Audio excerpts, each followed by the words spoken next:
From the Library of Congress in Washington, D.C.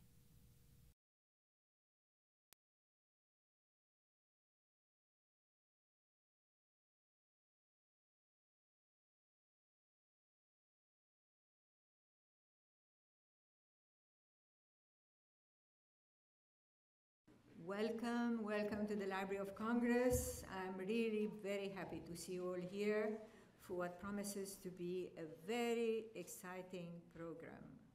I'm Mary Jane Deeb, Chief of the African Middle East Division here at the Library, and I'll make a little ad for our division. Our division is made up of 3 sections: the African, the Near Eastern, and the Hebraic sections. We're responsible for materials from 78 countries in the Near East, Central Asia, the Caucasus, as well as from the entire continent of Africa. We also serve these materials to patrons here in our reading room and around the library, and we organize programs, exhibits, conferences, and other activities that highlight these collections and that inform our patrons about the countries and cultures these publications come from. The African section has been partnering for the past 5 years on a special series entitled Conversations with African Poets and Writers, and has been partnering with the Poetry and Literature Center at the Library and the Africa Society of the National Summit on Africa. So we were delighted to meet with Kwame Doss, founding member of the African Poetry Book Fund and editor of the Prairie Schooner, a couple of months ago over dinner, and we began discussing and planning this very special event today on African poetry, which fitted right in with what we had been doing for the past 5 years. So I very much hope that this program is only the first, only the beginning of many programs to come that we will all be doing together. So now I would like to recognize Professor Kwame Doss and to thank him for bringing the African Poetry Book Fund to the library. I would also like to thank all those who have made this and all the other programs in the series possible. Of course, Rob Casper, the dynamo, the head of the Poetry Center, and Anya Kreitny, the partner in this endeavor, who has worked so very hard on the library side to put the program together, as well as our long-term partners in the Conversations with African Poets and Writers, the president of the Africa Society, Patricia Baines, and the chairperson of the Africa Society, Ambassador Pamela Bridgewater, who unfortunately, due to trains and you know how they work, will not be able to join us. I would also like to recognize my own team, Dr. Angel Baptiste, specialist for West Africa, Marita Harper, specialist for Francophone Africa, Laverne Page, specialist for Southern Africa, and Eve Ferguson, reference librarian for East Africa, many of whom are here today and were very active in the whole program. And now let me pass the baton on to Patricia Baines, president of the Africa Society for the National Summit on Africa, who's going to make a few remarks as well. Patricia?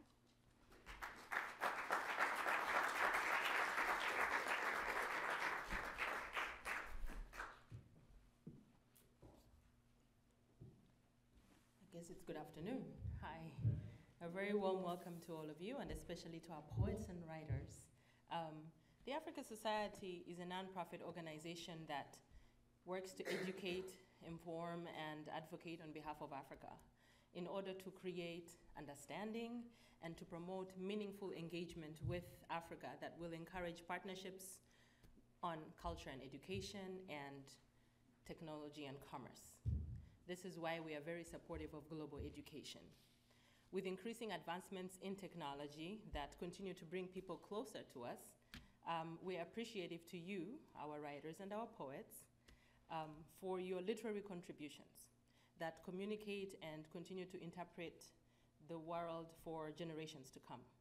We all know the power of a book and how a good book can transport you to a different world. And while you're there, you will inevitably learn something about the author's world.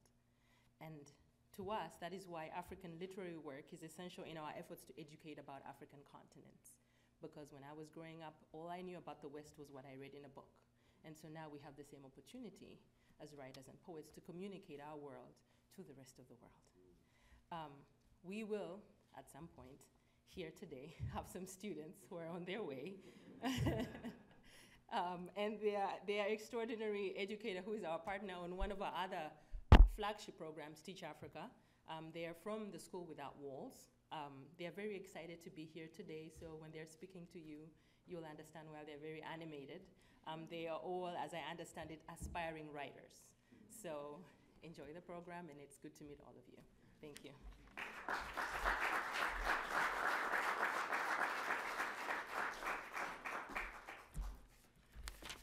Thank you, Patricia, and thank you, Mary Jane.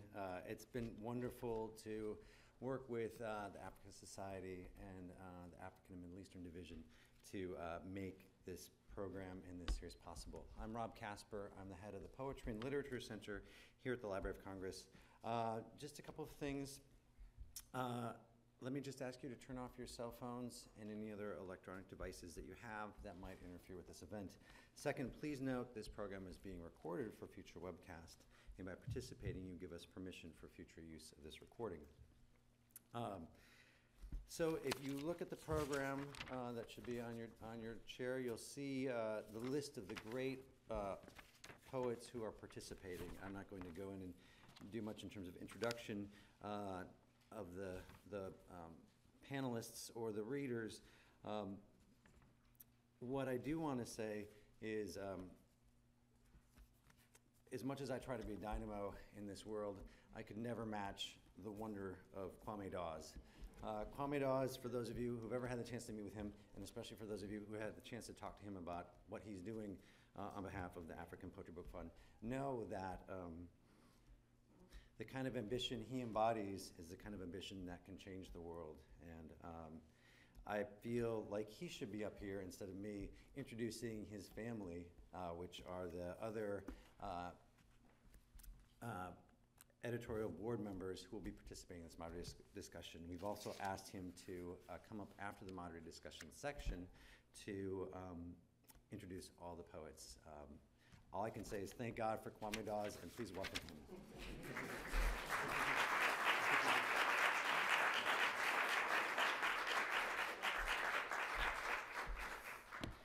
Okay, thank you, Rob, and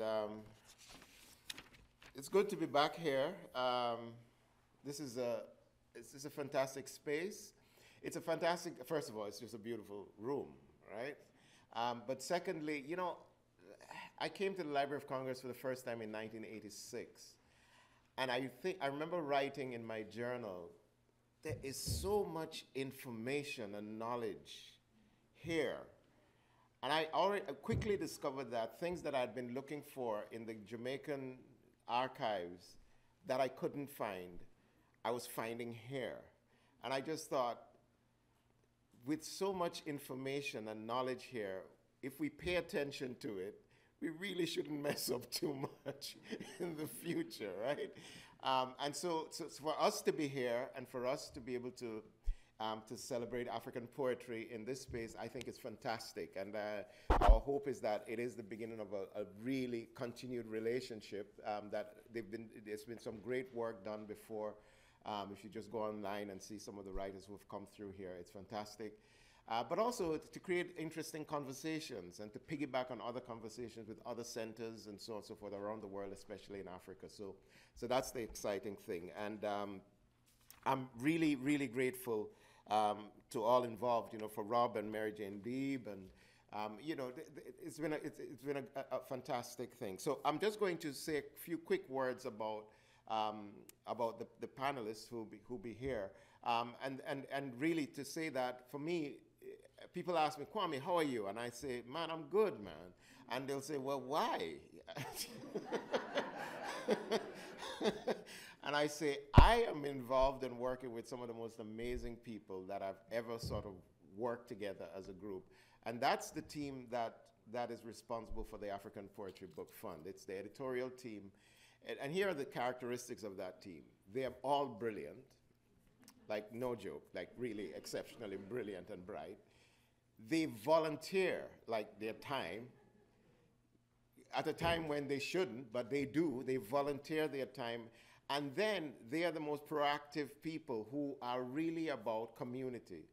We don't fight, we don't argue. And if today I just sent like a text and I said, guys, I need this, that, and that, and that, and that, literally in a few hours, people in England, they will be responding right away. I'm not kidding you. This is one of the most amazing teams of people. So you're going to meet a few of them, but I just want to mention everybody on the editorial team of the African Poetry Book Fund.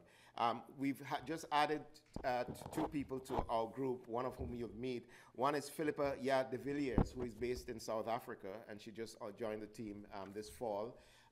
And she's a wonderful poet, really a tremendous poet, and a great actress. She's done some tremendous theater in South Africa. And so she's there, and, we do everything by, psychic communication.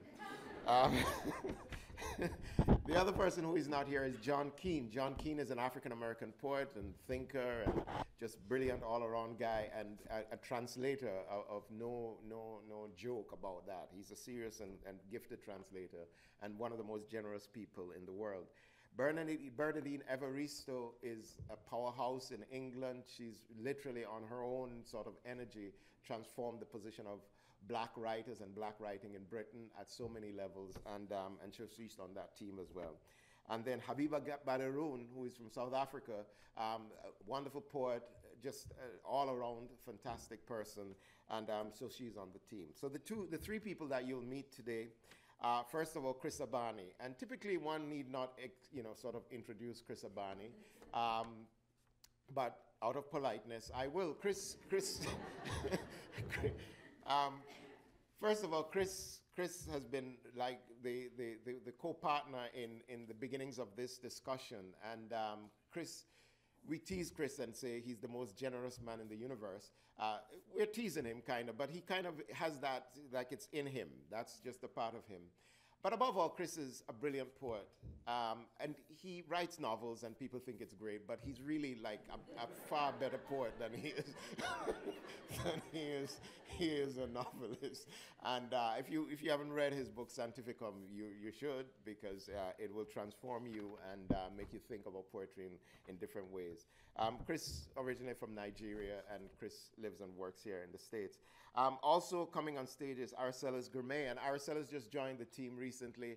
I'll give you a simple example. Araceli has just joined the team, and immediately she didn't know that the team volunteers to mentor people just automatically after they look at work that is sent to us. She didn't know we do that. And sometimes the volunteering is not really volunteering. Like I tell them, you need to go mentor somebody. But typically they just, and spontaneously after our first sort of go around, she writes me and says, look, I really want to work with this person. And I go, hallelujah. You're just like, this is perfect. And Araceli is an amazing poet. I don't know if you know her work, but her work is just powerful and moving and full of heart and full of beauty. And she's, just smart and thoughtful and fantastic. So it's great to have her on the team, and she'll be here talking to you. And then finally, Matthew Shinoda, who is essentially our security and bodyguard.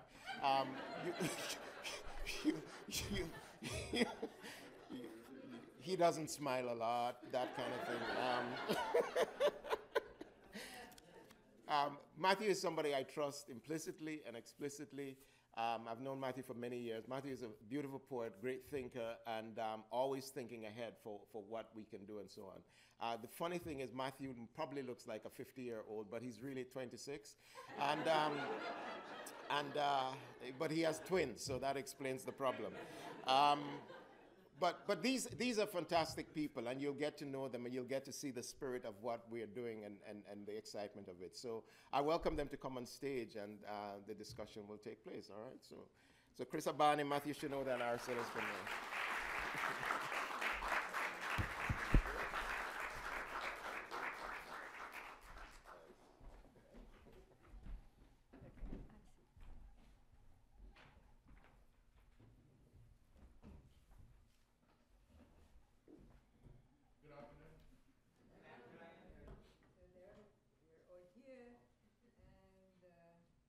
Need to put this thing on. Okay. So I was going to say, my first question was going to be, why are you involved with the African Poetry Book Fund? But now you know, after having heard Kwame speak, you know why they're involved. But I'm still going to ask the question. I want each of you, I'm going to ask each of you to say something about themselves, but also, in addition to Kwame Dos, why are you part of this project? What do you think your role should be, and you know, how do you feel you're contributing to this project? Okay. Hi, you can hear me? I always have to check, like a big man with a small voice. So I think for me, perhaps, historically, among the group, apart from probably Bernardine, have known Kwame the longest. And it's more than 20 years now. Yeah. And people don't know, but my first ever poetry workshop was with Kwame Dawes in London. And so Kwame started something called the Afro Star School of Poetry, and he would come to London. Black British poets had no mentors, and he would run this workshop. And we all kind of were very cocky and assumed we knew what we were talking about. And then, like, I think the first hour, Kwame sent everyone into like panic. Because, you know, people would be like, yeah, I'm a poet, you know, like I've been writing for 15 years. And Kwame would go, well, that's interesting. What is your typical syllabic count per line? I'm like, what? So Kwame, I sort of have known and I have seen Kwame do things. Calabash started as a conversation with Colin Channer in the aisle of a supermarket. We were buying orange juice. And we couldn't find a large orange juice in England. And Colin said, I'm so tired of the way the English people don't make no big orange juice, you know. It's just like them for small festival and thing. And Kwame said, well, maybe we do a big festival, you know. And so I was coming up behind and I said, oh, we're gonna need a calabash for this. Absolutely. And so what it is where other people have planning meetings to have planning meetings, an idea occurs, and from the moment of the inception of the idea is already the planning and implementation of it. So this idea that Kwame has always had, which is to give, that we as a particular generation of writers did not always benefit from a generation that came before us. And so his commitment from the beginning has always been to provide access and to try to create an institution around access that will sustain itself beyond an individual generosity. And that's why I bought into it. Very simple. Wonderful. What about you, Matthew? Hello. Sometimes I do smile.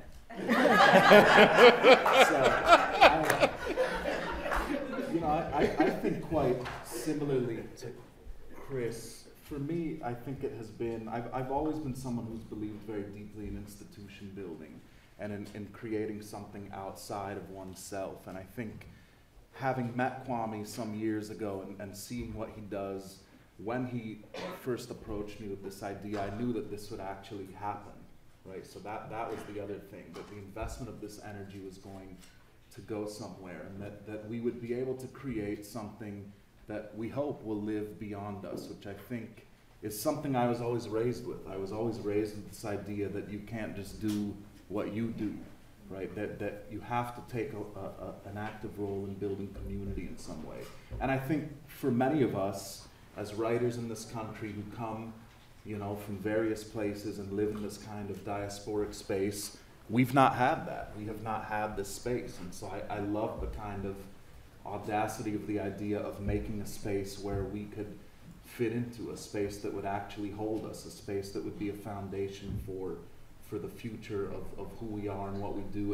And then, of course, just the incredible need. There is, to me, an incredibly simple practicality to all of this, right? That there is no space that is publishing contemporary African poetry in the English language in any sustainable way. So the idea is just brilliant in its simplicity, and I think all of that alone, and then working with these folks, as Kwame said, I've worked in a lot of places, I've never worked with a group of people this easy, this committed, and who just you know, nobody asks questions in the sense of why are we doing this? Everyone is just there and doing the work and laughing through it, which I think is important as well.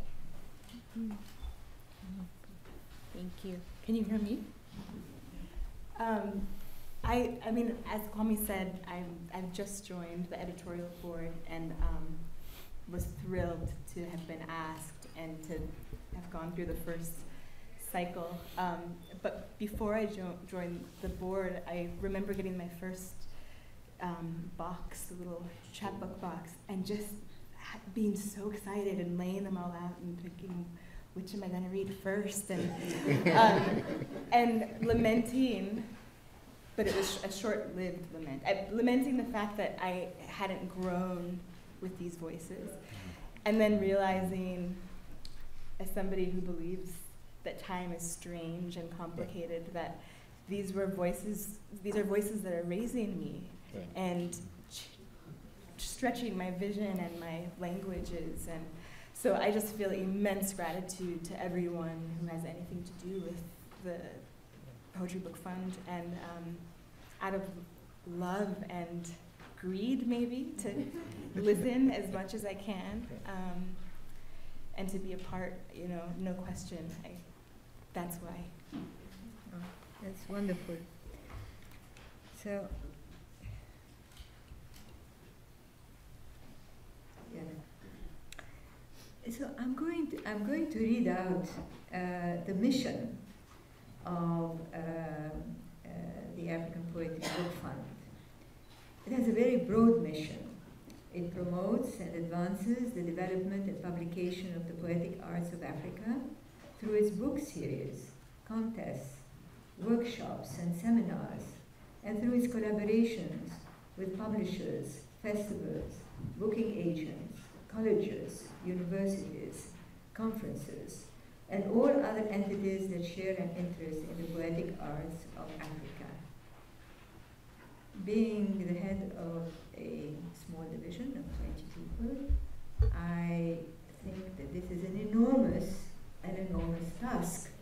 So, looking at the three of you, I just wanted to ask, do you see yourself as performing a specific part of that overall mission? Does each one of you have a different part or a different role in that mission? Usually when one sets up a board, you know, you say, okay, these are the strengths of the people, of this person or that person. They complement each other, and each one, in a way, does something else. I might be asking a very non-poetic question, but I was wondering, as you are leading this organization and this initiative, which is very, very exciting, very new, do you see yourselves as performing a specific role? I actually like to, I don't know how many of you know about Rastafarians, but I think, you know, we have a friend that talks about being a secular Rasta. And the idea is that Rastas don't, there's an implicit understanding about a network and about a hierarchy, but it is not a Western notion of hierarchy. So, like we have two, at least I have been around for the length of time where Kwame has two nicknames. One is Father Dawes, because he's the father. And the second is Noah, because he knows everything. I saw an arch. So I think it really works like this. The father puts out a call, and the disciples answer. So sometimes, and Kwame, I don't sleep, but Kwame doesn't sleep at all. And so I'll wake up at, I don't know, like 8 a.m., and you see the first email from Kwame, and it goes out and says, brethren, we need to do this. Who can help? He has twins, so he's always up next. And then you'll see a response where maybe Kwame says, we need to do something at AWP, I need a proposal written. I wake up, and within 10 minutes of that email going out, he's detailed a proposal, which then goes to Kwame, who then sends it to me, and then within 2.5 hours, it's already at AWP. So it's the same, Kwame may say we have a Library of Congress event. And so it's sort of like everyone there are things we do better than others, but I think it's never really thought of in that way. It's sort of, this is a house we're all building. Whenever you wake up, you pick up the shovel and you start doing it. So there's that part of it. But I think that it's really this idea that what we're trying to create is a living archive. We don't think of the archive as something that is just there. It's alive all the time. And it kind of goes into what you were talking about, this notion of a strange idea of time. You have to imagine the thousands of entries we get. And then you get assigned 60 to 100. And then it's like, we need a turnaround in a week. You start reading it, and then you come across voices like these voices sitting here, and you something happens. There's a real humbling that happens to us reading it, because you start to, there are moments when Kwame would just call me and be like, hey, listen to this line, and he'll read me a line from Safia, and I say, who the hell wrote that? And he's like, your cousin. So I think that the scope of it, there is a whole, and I'm going to let Matthew talk more about this, the Pan-African notion of this, because oftentimes you find that literatures tend to kind of have been very focalized around West Africa and Southern Africa, coming from the continent, but we don't subscribe to that. But I think what sustains in this context of creating this is that we are transformed. It is not, I don't feel like we're giving things to people. I think that they're giving things to us. They make our work. It comes both ways. It comes more towards us, I think, than people can often really imagine. It transforms your work. It transforms your notion of self, because you're encountering African voices you didn't even know existed, that are articulating an experience for you that you know at a DNA level, but have never thought to articulate in this way. So all of it is really about, it's more for me the gift that it expands us. And that internal expansion, I think, sustains this idea of the global expansion. And so it makes it so easy to surpass the mission statement. I think what that says is doesn't even come close to the gift it is to people who work within this field. Lovely. Yeah, I think for me, the thing is that the work always comes first, right? And I mean the work of the poets. That is at the center of this. So in terms of a division of labor, I think we all just do whatever needs to get done. We all have certain skill sets, or, for me, I also work in higher ed administration, so doing certain logistical things in this case is actually enjoyable, and so it's easy to do them quickly. But at the center, I don't think any of us ever lose sight of the whole. Of the core of the work, of the community that we're building, of, as Chris said, this work that feeds us, right? Because at any moment, even in logistical things that could get tiresome or annoying, we've got a ton of work to look at that inspires us and reminds us of what we're doing and what we're trying to build. So I don't know that, and the interesting thing is, as Chris says, there is no hierarchy. I don't think we have ever had an organizational discussion, actually.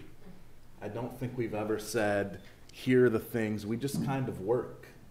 And we say, Chris is good at this. Aracelis is good at this. This poet is someone that Bernardine would absolutely resonate with. So let's assign this person to her. We just kind of move through it without much conversation, actually, which, there's something about the spirit of this that just allows it to carry on without us needing to think of an org chart.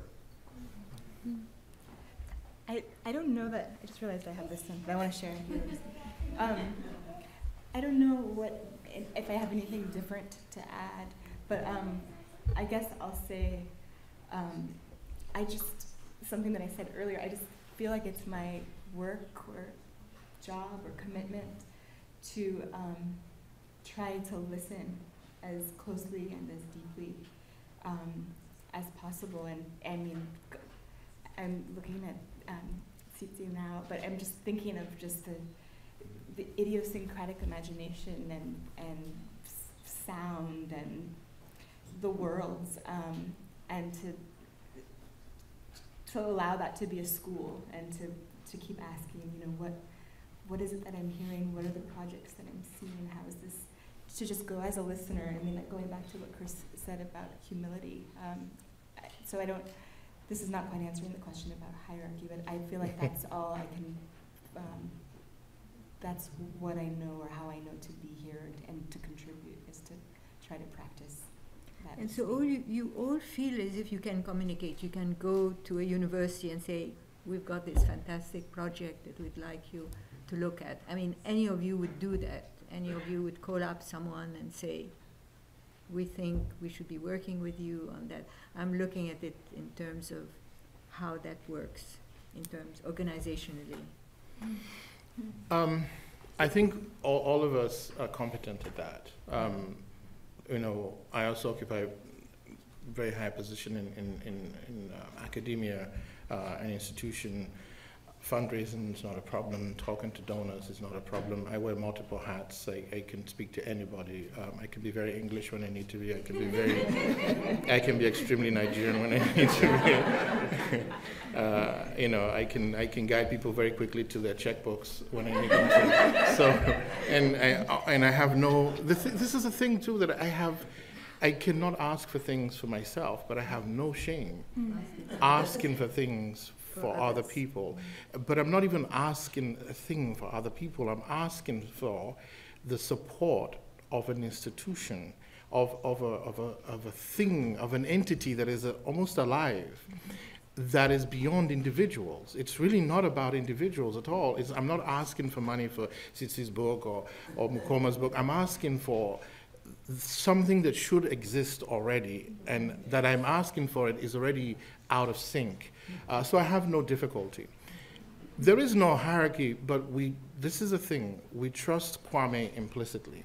And this is why I think also articulating that there is no ego involved. It's not like, well, you didn't mention that I did all this stuff. You didn't mention it. In fact, you know, Kwame is always trying to deflect attention and credit, and we're always trying to like push it in his way.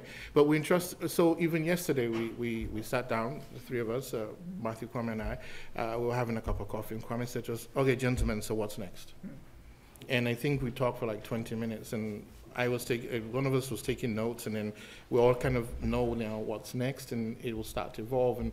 But just so that there are no, we try not to. The fact that there's no hierarchy or no divine plan, it's not. We're not running like a Nigerian storefront, you know, where you run into 5 different people who tell you the same 5 different things all the time. It's a choreography, but it's a choreography where we trust implicitly. The sort of like sometimes we'll be talking and Kwame will say to Matthew, why don't you do this? And Matthew will be like, I think why don't you handle that and I'll handle this? And it's not like, well, no, it just gets done. So there is definitely, we look to Kwame as the hub and we trust implicitly he has an intuitive understanding of the spirit of how things can work. And then he knows how to execute it. So there's definitely that part of it. I hope this answers the question. No, it does. Okay, so I'm going to ask you something else now. Why don't you say something now? Why don't you tell us something about the poets that we're featuring? Because after all, you have been the people who have selected it, and how do you as editors respond to the chapbook winners' work, and what have you learned from this? I mean, you've been involved with this for quite a while, and you've made a selection, and how does that come about? So you see, I'm sort of building from organization to the specific, editorial. From the general right. to the more specific. So. I should also point out that the chapbook box sets, which are remarkable, are only part of what we do. We do first book prizes. We kind of reintroduce poets that may have been forgotten over time, and we bring into existence people who are not, like Patricia's not who have a body of work, but who we realize what we can do is position them in a particular way that allows the full range of who they are to come about. So, I mean, the very basic thing is we get all these submissions, and everyone gets assigned a reading list, and then we narrow down to finals, and then we talk about that. And it's always kind of incredible that there's never really a lot of debate. It almost it's almost instinctively you find the books that work. And then what Kwame and I do, because we primarily focus on the chapbooks, is then to go through books that work almost ready for a full book but aren't quite ready. And then we begin the conversation with the poet where we say, look, there's this option we can offer you, are you interested? And what we do is offer, because we're dealing with not just people on the continent, but off the continent, a kind of way in which writers of color are not always offered a respectful mentoring, which means that we hold you to extremely high standards. But we hold you to those standards with an intuitive understanding that if you do what we're asking you to do, you will become excellent. And this is how we just live anyway. So we do that. And we're very strict. We give people deadlines, and we have incidents where people don't meet the deadline, and then we just roll over to the next poet. And they come back, you know, oh, try next year. And so it gets around, but you know, we do a lot of international festivals, and I was recently at the Ake Festival in Nigeria, and this young man comes up to me and says, how much do I owe you? And I said, who are you and what you mean? Not because, you know, because I was thinking, well, how much can I get from you? No, I was just kidding. But he was one of the poets. I had never met him, that we had mentored in this way. But the idea is that he couldn't understand. He actually thought there was going to be a bill for the amount of work that went into mentoring him, and the fact that he's going to get these books and they're published and he gets all these copies, and the notion that he doesn't have to, that all is required of him is to step into his own power, sometimes is something that is foreign. And so that is part of how, so the editorial process is not just, it is also about the poems, but it also becomes ways in which inadvertently you're workshopping people into an acceptance of how powerful they are. And so it becomes easy for us in that way. And then we get together, and then Kwame says to me, I need your introduction. And I'm like, when do you need it? Well, yesterday would have been nice. And you know, oftentimes we work under such high pressure, but it's very easy, and it's a back and forth. And then we have incidents where we assign particular writers to other, you know, editors and we say, work with this person specifically. We have Helen Ita, who worked to help really bring Amata Edo's work back into public. And sometimes we're asking poets, you know, we're asking poets who, you know how hard it is to say to Wole Soyinka, I read this poem and I think you should change this line. So we're asking people who you're kind of holding in a certain kind of reverence at the same time to make these changes. And what becomes really beautiful about it is that they respond to you in this way where you realize they too have been hungry for a certain conversation. And not just, you know, not them just being up there, that no one talks to them. that no one talks to them. They want people who so it works on all kinds of levels in this way. And I don't know if you. I mean, I don't know that I have much to add to that other than the fact that cultivation is very important for us, I think, and for the young writers, especially those on the continent, we know they have limited access both to a certain body of literature as well as to workshops and this kind of thing. So we spend a lot of time back and forth with them doing, you know, critiques and line edits and this kind of thing. But even for the writers in diaspora and here in the United States, those of us who have published extensively in this country also know the lack of an editorial criticality that exists in US publishing as it relates to African writers and writers of color in general.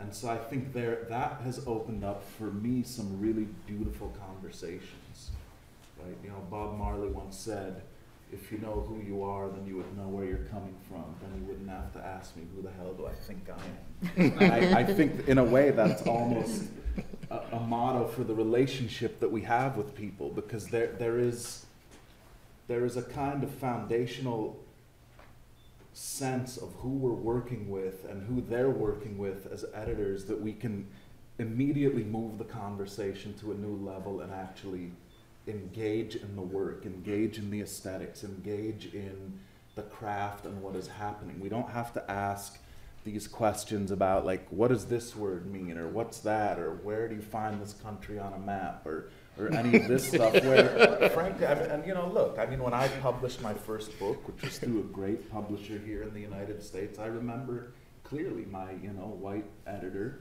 said, "This is really interesting, but I don't think that I can say anything to you."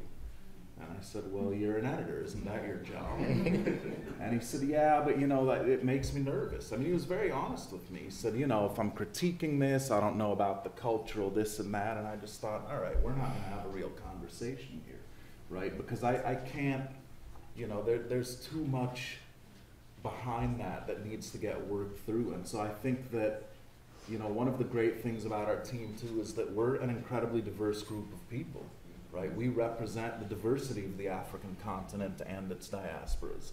We represent it in terms of, you know, gender, ethnicity, language bases, aesthetic practices, all of these things. And so I think that there's always one of us who can connect to a writer in a very meaningful way. I don't have it. Okay. And those writers, do they have an input in other writers' works? In other words, let's say you've worked with someone and you've published that person. Do you go back to that person and say, well, you know, I've read something, you know, I'd like to have your opinion on that? You do that sometimes? I mean, is there more than Just a group of, a group of you? Well, we're working on a great anthology with Christie here, so we absorb people all the time. But what has been most beautiful to watch is the conversation that happens amongst the poets.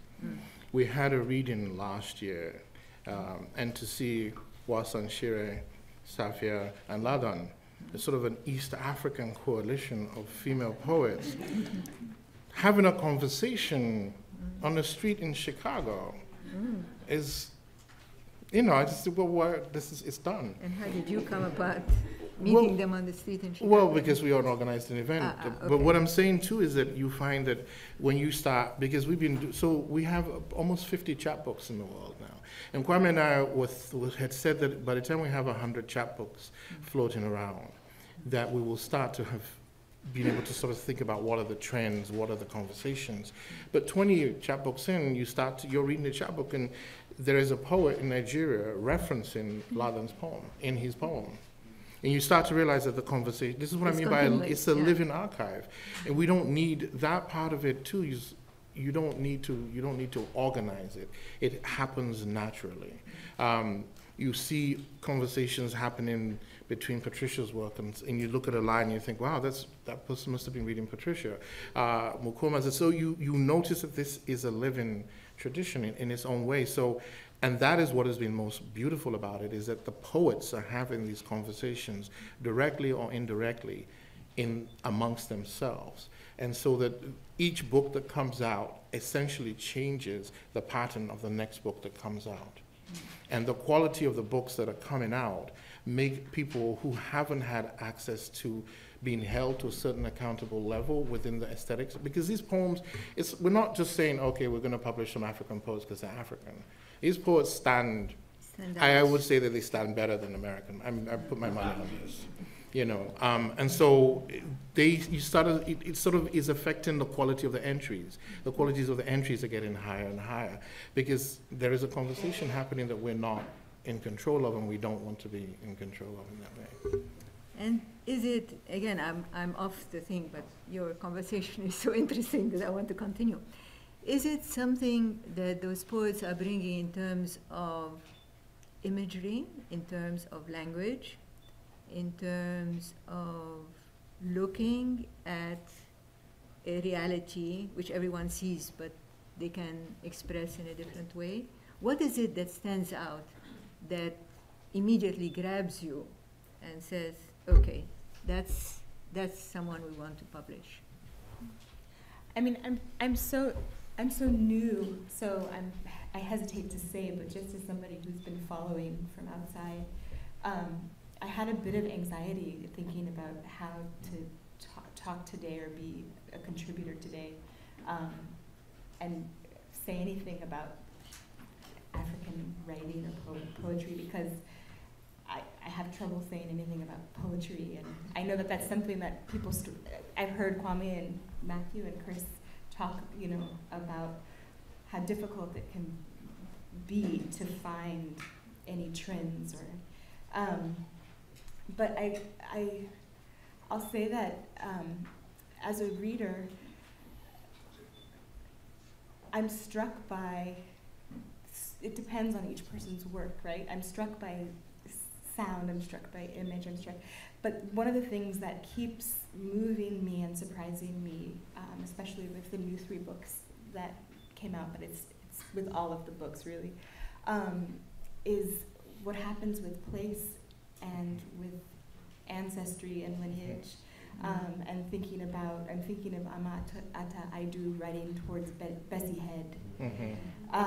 And so hearing this, getting to kind of listen, put my ear to the door of this communication between poets, but also how, and I don't think that this is specific to the poets published by APBF, but how many places each poem, each person holds, and at once in all the various ways that Lalan is doing it, or Safia is doing it, or, and that, again, I'm not quite,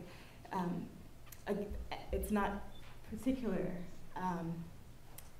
to this group of people only, but I'm struck by the places being held in poems in English, because I haven't had access to that or heard those exact places, or the coal under the eyes, or the I haven't had access to those families outside of my imagination and family, and that strikes me especially. Just to add to that, I always think of poems as automaton. I think of a poem as a virus, and the job of a virus is to mutate endlessly and to resist any control of it. And this is what these poets achieve with language, just with language alone. In both Ladan and Safia's work, there's a simultaneity of language, where fracture would normally lead to loss. Fracture here becomes a way of multiple embodiment, right? So that what would normally be, there's not that there is not the melancholy, but this is what I love about melancholy. Melancholy is not loss. It's sort of a bittersweet desire. It's sort of, you know, it's like when you cut yourself and it scabs, and then you pick at the scab and you shouldn't, and it bleeds, but it's such a delicious thing. This is melancholy.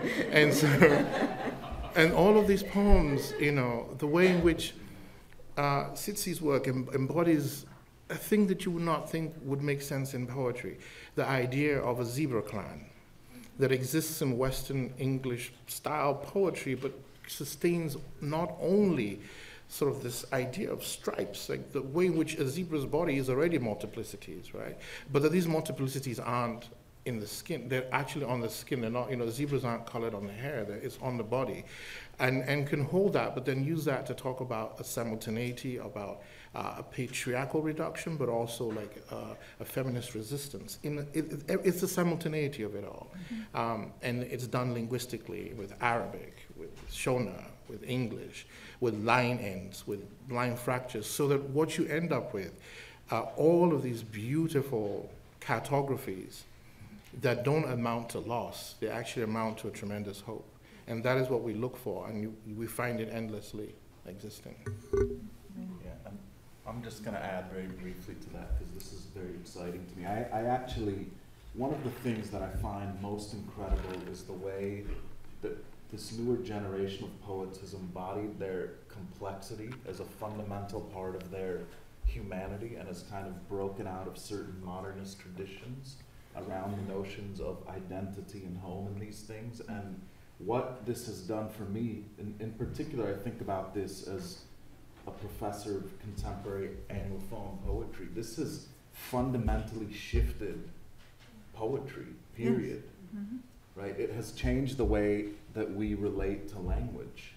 Right? And of course, they're not the only ones who have done this, right? There's many traditions of, you know, Native American poets and other poets who have kind of moved through that. But the way that it is shaping the English language is very exciting to me. So it's almost like a new English.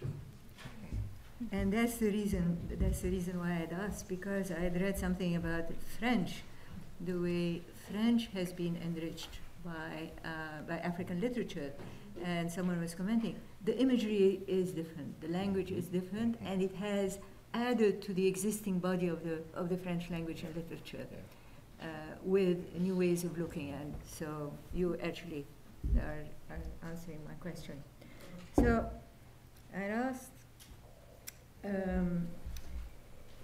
something about how do you feel, and this is something we've been asking all our writers as they come, how do you feel that your mission connects to the American literary scene? What does it add to the existing American, and I'm saying in the broader sense, American in all its shapes and forms and ethnicities and multiplicities? What does your own work, the work of the African Poetry Book Fund, what does it add to the existing trends? What do you feel it adds? Well, I would just really start by saying that to be American is not to be from the United States. Yeah, And that and that everything that is American, it has to do with the rest of the world. Yes, and in the ways in which a particular kind of ideology may have been exported, but it has been reconstituted and given back to you. And this is what allows America, even this boast of freedom, this boast of inclusive, all of this is not because of a particular sort of way in which America existed. It is because America is continuously being reformed, and not reformed here. If you walk through Nepal, there are people listening to Michael Jackson and drinking Coca-Cola, and they have a very clear idea of what America is. And whether we realize it or not, that is also being absorbed back into Americanness. And so I would say fundamentally then that what these poets are doing is reshaping America.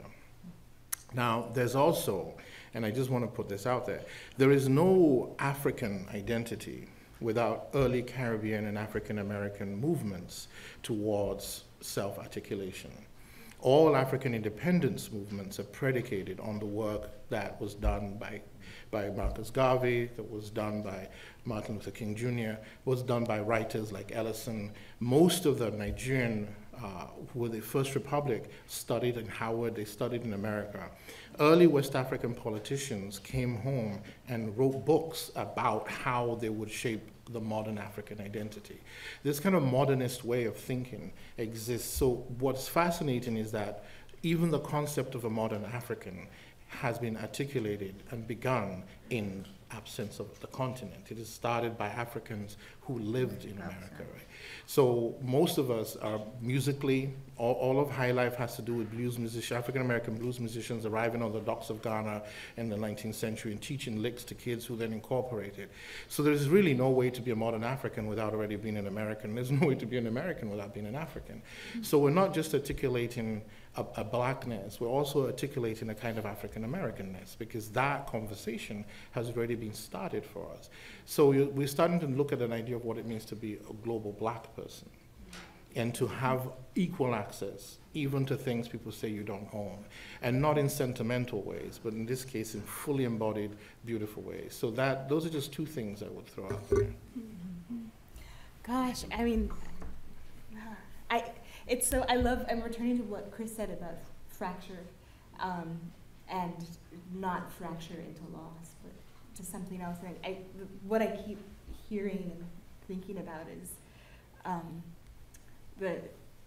the story of, I keep thinking of the story of Isis going and looking for the different parts to put Osiris back together. And all I can say, possibility, a returning of ourselves to ourselves, to possibility.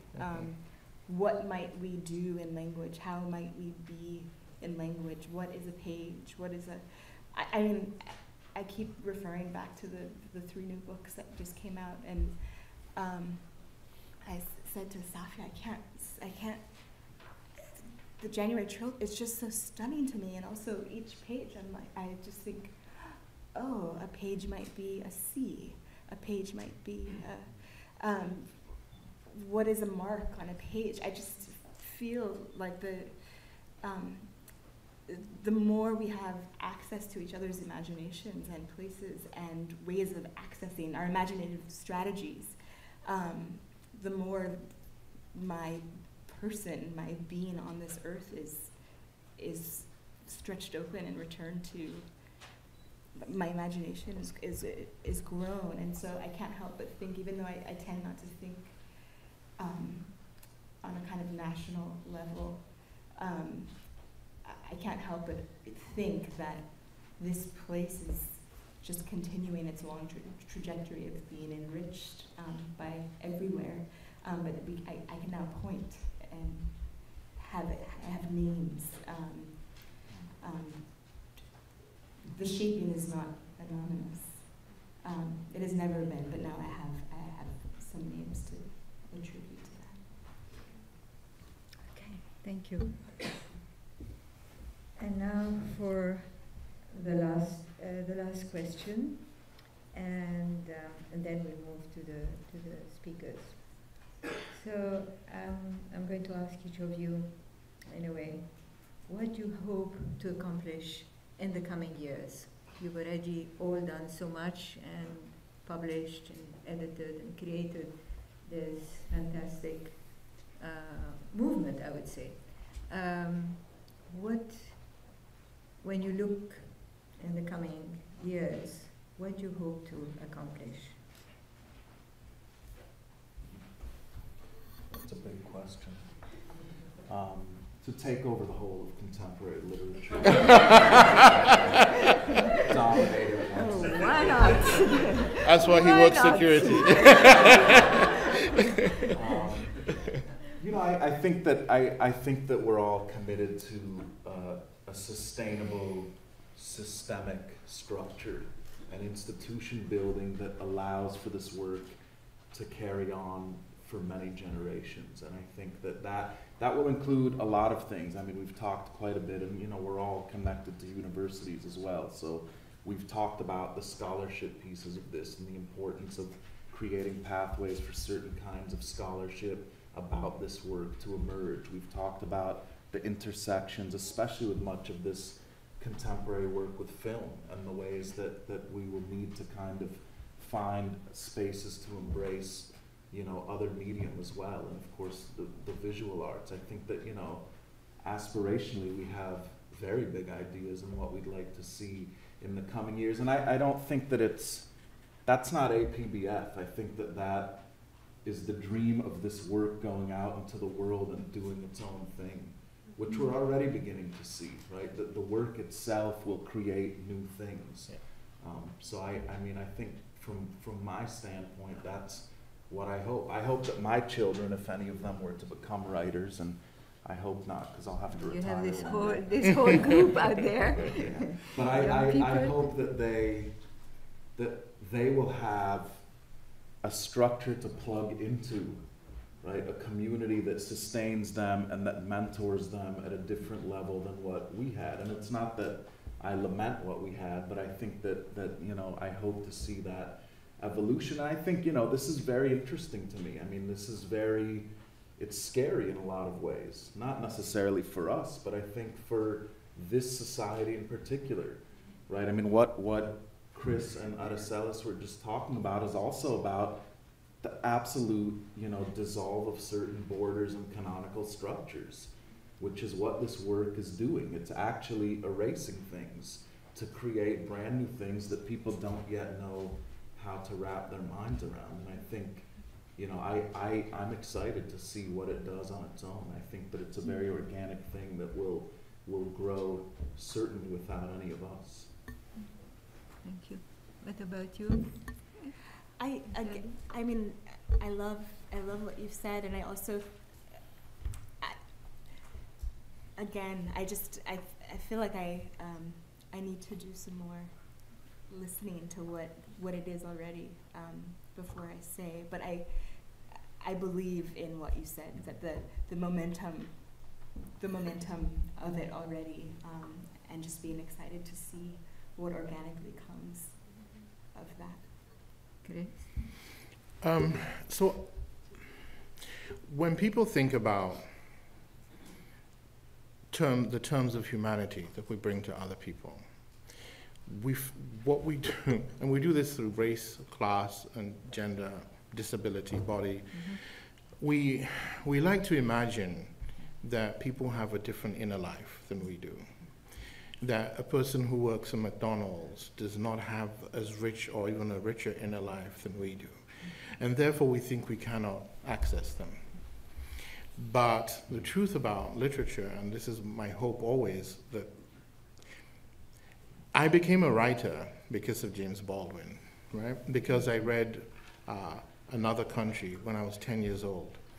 And the fact that there is no way James Baldwin could have imagined my existence, that his book would travel 6,000 miles through time into an African country, and that a young boy would read this book, and his entire aesthetic will almost mirror Baldwin's in this way. So what these books are doing is that they're proving that their inner lives, that there is no African, there is no other, there is just human. And so my hope is that 5 years from now, a 12-year-old white boy will wander into a store and in a discount bin, if necessary, find January's Children by Safia. And when he is 21 and is signing a book and someone says, "What book made you want to be a writer?" he will say, "Safia's inner life made my inner life possible." Well, thank you, and I think we should all give them a big hand.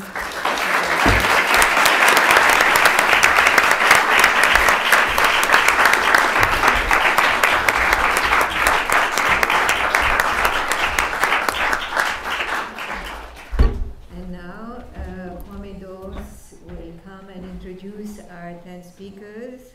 I'm still very shaken by all I heard, and I hope you have all been a little transformed by our speakers. And you will now, with our eight, yes, seven, okay, seven.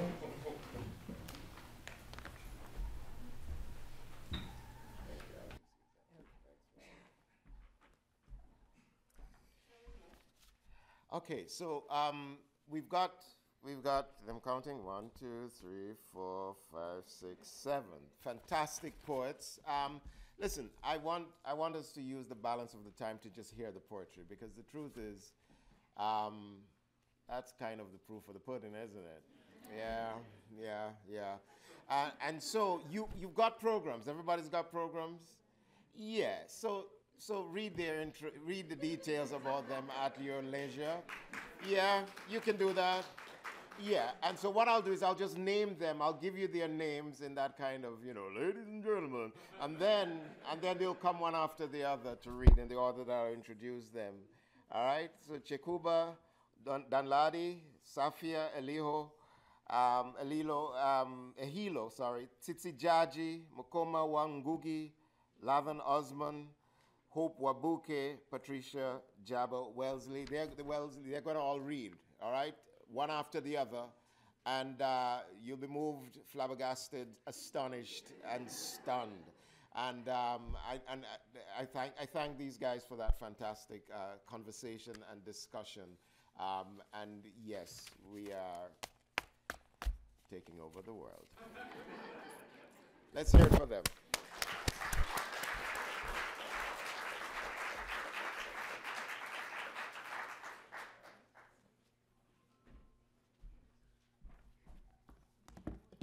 I didn't realize I was first, so we'll see how I do.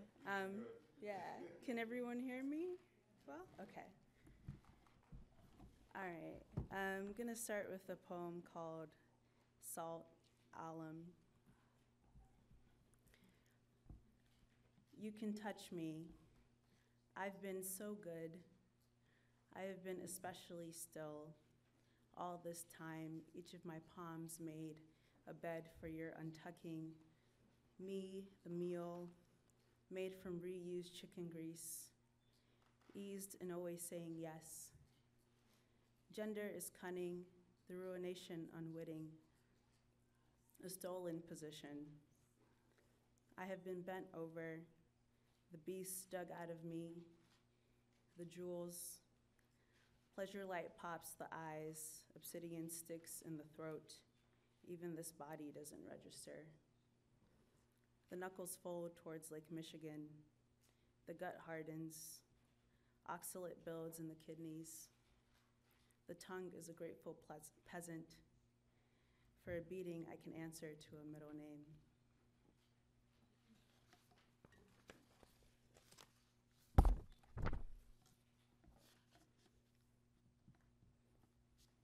This poem's called At the Lavender Farm. Fingers already spent, but lingering on my hips as sexual palimpsest. We travel down past the docks, take rest on a patch of grass. The batik print cloth is laid out beneath us, our beers leaving footprints, rings, sloppy circles of a local Wisconsin brew we are happy to designate home. We enact our slovenly myth-making. The hybrid names we'll give our children. Something Russian, something Igbo, the natural meanings queered. Your voice momentarily dulcet, you edge the sentiment and ask me to love you forever. I swallow, my mouth sour, say, ask me something difficult. It's here we love pretending to be old, love twisting this coaxial longing into reality. We are trying. No one else we know is this gullible. Around us, the lavender stalks run the risk of being too beautiful. At dusk, they too seem to embody their condition, the smell of purple, another kind of useless joy. Hair nestled on your chest, stroking scars. I understand the risk of excess. I sniff your tufts of armpit hair because I adore your musk. I've left myself, worried as generously as how much I gift you. Perhaps an evidence that I am always this easy. If I am mewing on your behalf, scold me better. The moon meets us. Its carmine fates trite. Tomorrow, returning to exile, draws new lust and brings us to our feet. We tow the spume of the lake, the water an impossibility. My hand at the back of your neck, I want to remind you, for our sake, nothing good is banal.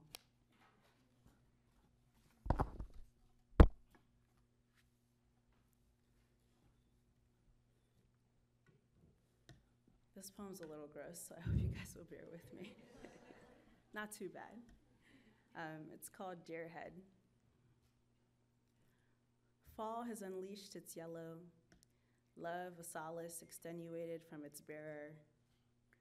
On my afternoon walk, alone this season, I come to the elementary school.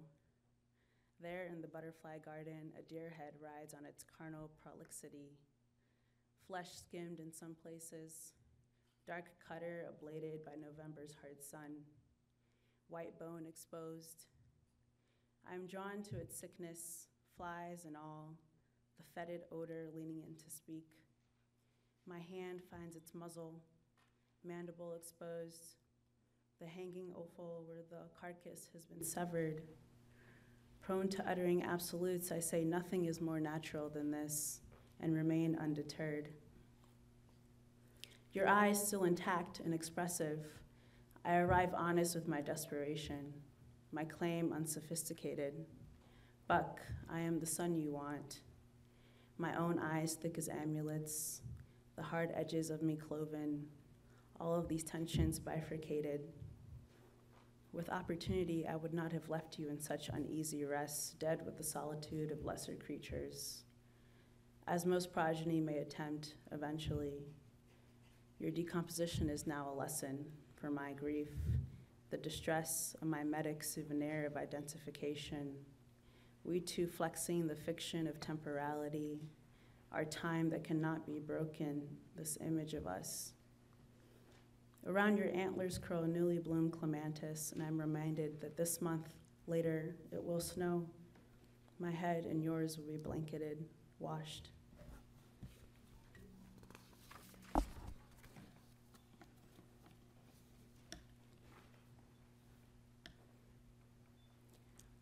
I used to be called Olivia. I dug my own unbecoming as much as you. Thirst became ritual, the wallop of water soaking into the earth, myself wafting off as dust, an openness invited inward, blue and enough. I imagined childhood a swamp, wet, my small self, nappy hair doubled by cockleburrs, easy name lilting, spineless and clean, muck suckling the shame quickly, new abode, forming, holding. Thank you.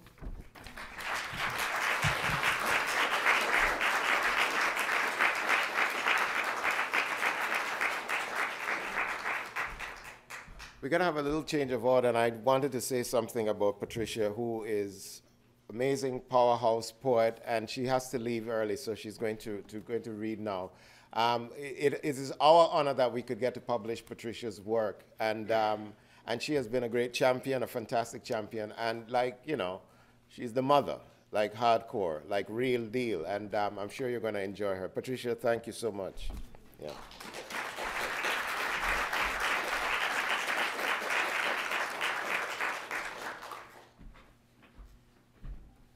Yeah, please forgive me, my younger sisters and daughters.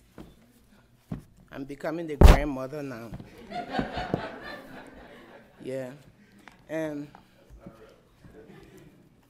I'm so grateful to this team.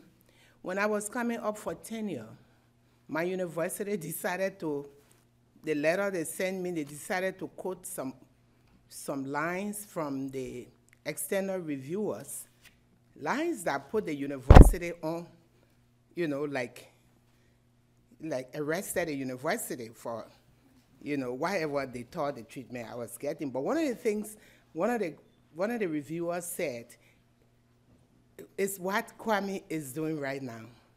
He said, and this is a professor who is a distinguished professor at Tennessee. He said, 50 years after Patricia is dead, before scholars will know what she is doing to American poetry, that she's bringing Africa and America and the West and Africa to converse on the same page. And that's what Kwame is doing in multiple books. And that's why I'm proud. This is a newer poem I will start with.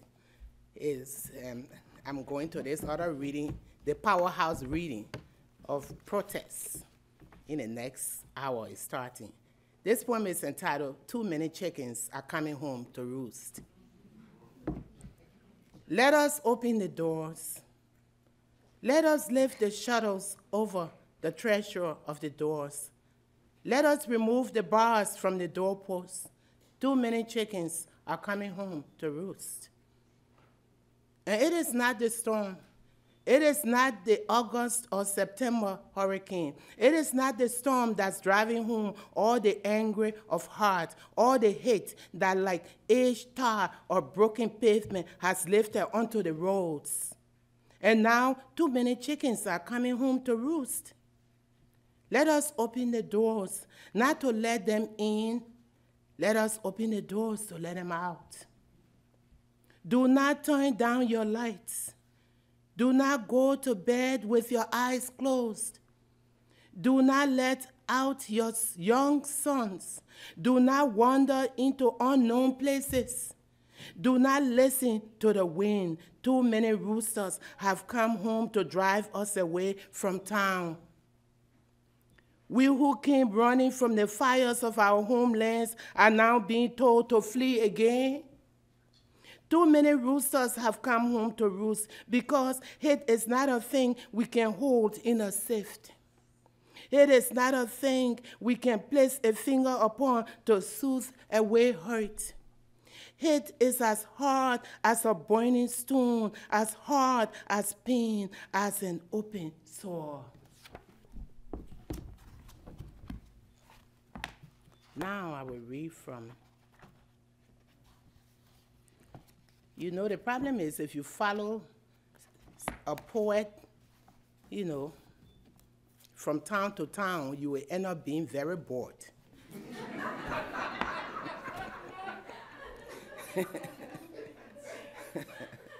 Because when they find out that a particular poem works, they will keep reading it over and over and over until you get bored. So keep following us, you will have problems.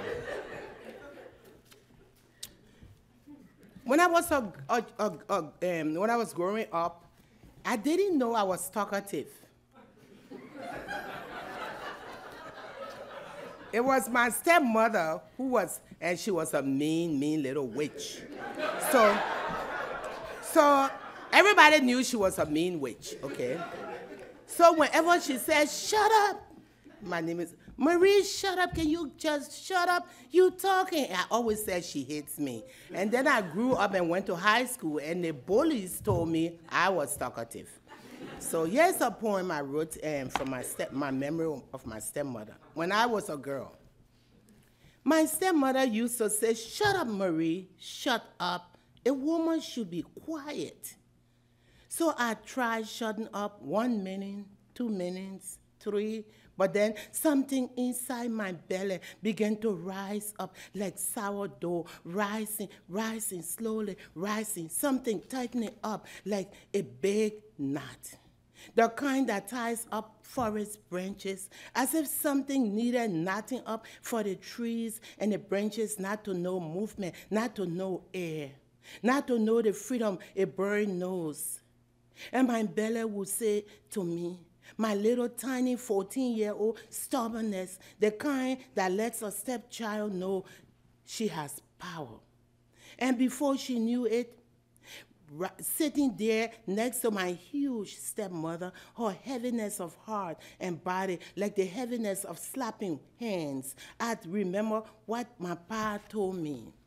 A woman shouldn't be shut up, Marie. And then 4 minutes, I began talking again, talking fast, carrying on like the pepper bird in the Liberian dawn, a bird without business. And the knot in my belly button would loosen, and before I could speak again, I'd hear her say, shut up, Marie, something will shut you up someday. And I'd look across from her, sitting on a dented stool somewhere in our old kitchen, a huge pot boiling without worry. And I'd stare into her fine, mean eyes, and I'd say, all right, Ma, all right. But before she swallowed in satisfaction, I'd begin chattering again, chattering on with friends, chattering about the worries of a 14-year-old stepchild.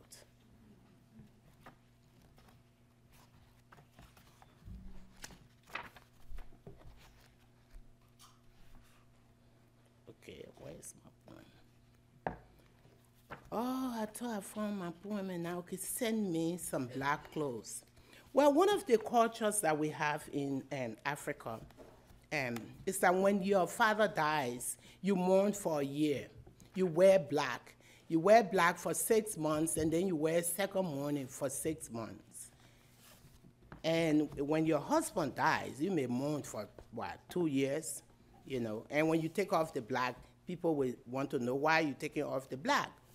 So I wrote this poem just before the Liberian Ebola. And I wrote it because I went home and I had so many people to bury. And then a few months after I left, what this poem is saying actually happened. That people were dying by the hundreds and thousands of Ebola. Send me some black clothes. Elegy for my homecoming. Sweet sorrow of family reunions around the dead. So I get dressed for another funeral. But I'm almost ashamed to burden my friends with news of another dead relative. As if I were some storehouse of dead people. As if I could earn a living announcing news of my dead or dying brothers and sisters. I returned home walking into a place of dead bodies here. In Moravia, only corpses, the same manner in which I left decades ago, walking through dead bodies of my people during the war. Someone, please send me some black clothes. Liberians are dying like earthworms after a long rainy night, dying the way centipedes crawl out of a burning shed to die quietly. They say life has many zigzags, many humps. They say if you live long, you will see something. Sese Jue, the woman named after my Ai, of whom I sing in my poems, of whom I've strung this gribble word around verses. Ai's namesake has died, so Uncle Robert travels 500 miles of rugged terrain by road and dust because there's no room to make excuses not to bury your sister. So here I am, Lord's daughter, come home for something else, and I find myself standing among caskets. Life has rotted away the remains of lack.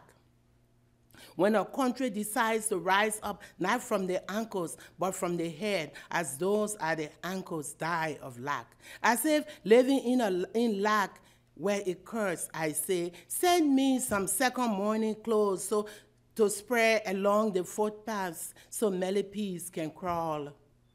Send me some second morning clothes, my people, please. Liberia smells again of corpses. The poor are burying the dead, so let the river swell in rage. Let drums cry dirges against the wind. Let mutiny break out upon the dawn. There is too much death in town, so I ask for the town crier. He too is dead. I ask for the horn blower. He too is dead. Ask for the bodier too is dead. Ask for the young virgins and their suitors that used to line the roads. They are all dead. Someone, please holler for me. Someone, please send me some black La Paz to cover the ground in the Hamilton dew. I will read two more and then I will sit down. Or I will walk out.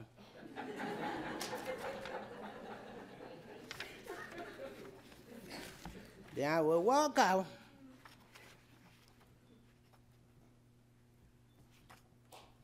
For my children growing up in America. One of the saddest things about life is that you never know tomorrow. You know, in Africa, you say, nobody knows tomorrow. Nobody knows tomorrow, oh, mama, oh. You know. So when I was 30, 31, 32, we built our house, and I planted 20 coconut trees. I planted mango, breadfruit, papaya, everything. And now my son has cut down half of the coconut trees. He says they are, they're going to fall on the house.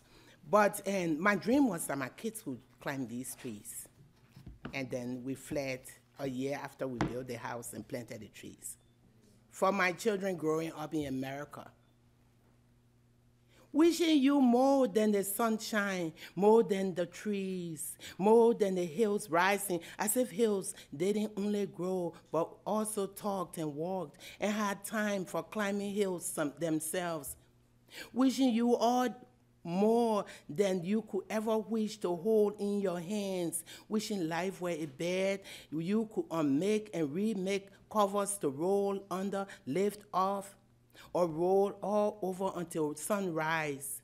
Wishing you could stand along the old river that still flows back at home, where the Atlantic still carries its patience as a woman carries a newborn on her back. A woman who knows that the navel string is as tender as dewdrops in the Hamilton. Wishing I could still hold you and keep you and make you cry until all your eyes were free again the way you used to be free. Wishing that the sun were not just up above, something we could all keep for ourselves. So when the clouds got all cloudy, we could let out our own little sunshine. Wishing that the trees I planted in my backyard in my early years were here. Trees I dreamed my children would climb and fall from, and then we would rush them to the car to take them to the hospital right up the road. Wishing they would be there for their cousins who outnumber the grains of sand on the beaches along Sinker's shore. Wishing you, my darlings, had grown up where the trees do not lose their color, where color does not lose its brilliance, where color is not the defining line, where today is before us as if today were tomorrow, a never-ending day of winding roads and deep footpaths leading us back to Kepamas. I read the last one and I will give you your thing. Okay, I will make sure I read a shorter of the poem that, that follows me around. When you get bored, just throw something at me. I want to be the woman. I don't want to be the other woman. Don't want to stay up nights for the phone call. Take your excuses and pour them down some rusted drain as if from a wine bottle, and kill yourself at dawn.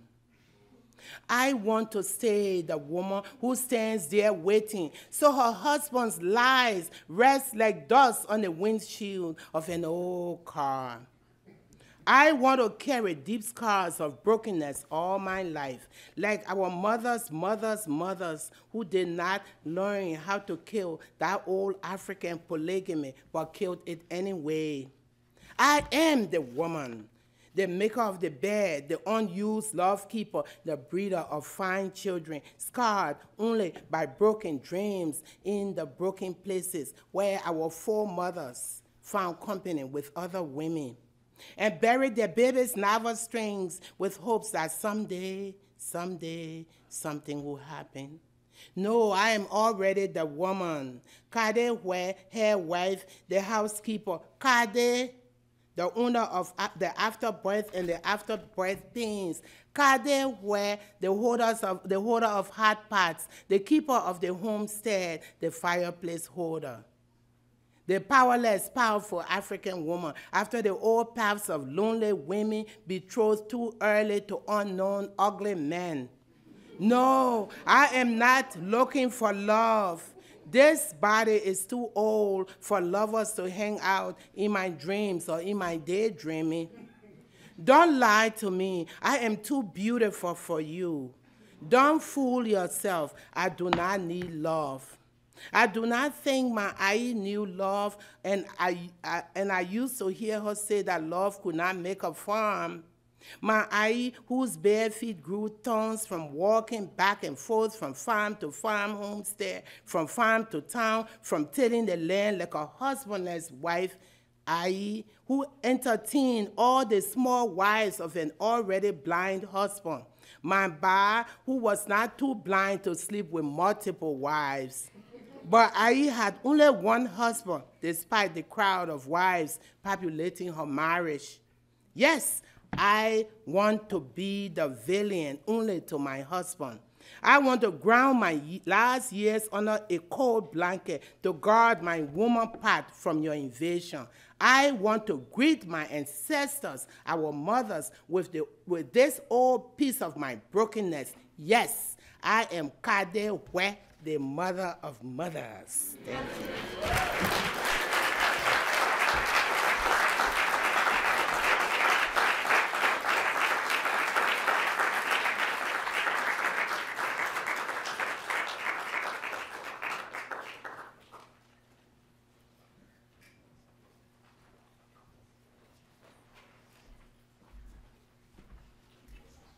Hi. I feel absurdly lucky to have this fairy god family who have made all my dreams come true and also are very nice to me despite the fact that I'm a ridiculous human being. I'm sorry? Oh, my name is Safia Al-Hilo. A Brief History of Silence, or The Last Time Marvin Gaye Was Heard in the Sudan. True story. Just kidding. At the Musicians Club in Durman, a singer is stabbed to death for playing secular music. The month before, a violinist on his way home is beaten by police, his instrument smashed to matchwood. All the bars in Khartoum are closed down. All the alcohol in Khartoum poured into the Nile. A new law forbids women from dancing in the presence of men. Another bans song lyrics that mention women's bodies. And at a party in Durman, lights strung among the date palms, my not yet mother, honey legs in a skirt, opens her mouth and the night air is the gap in her teeth. She sings in a lilting English to a slow song, while bodies around her pair off and press close. Before he is my father smokes a cigarette and shows all his teeth when he laughs, wants to ask the dark gold girl how her English got so good, what the words mean, and could he sing something sometime into the gap in her teeth. But first, police arrive, rip lanterns from trees, and fire a shot through the final notes of the song. And tonight, my parents do not meet. My mom is a very polite, cute, hijabi Muslim lady, so she's very scandalized by that poem. Sorry, Mom.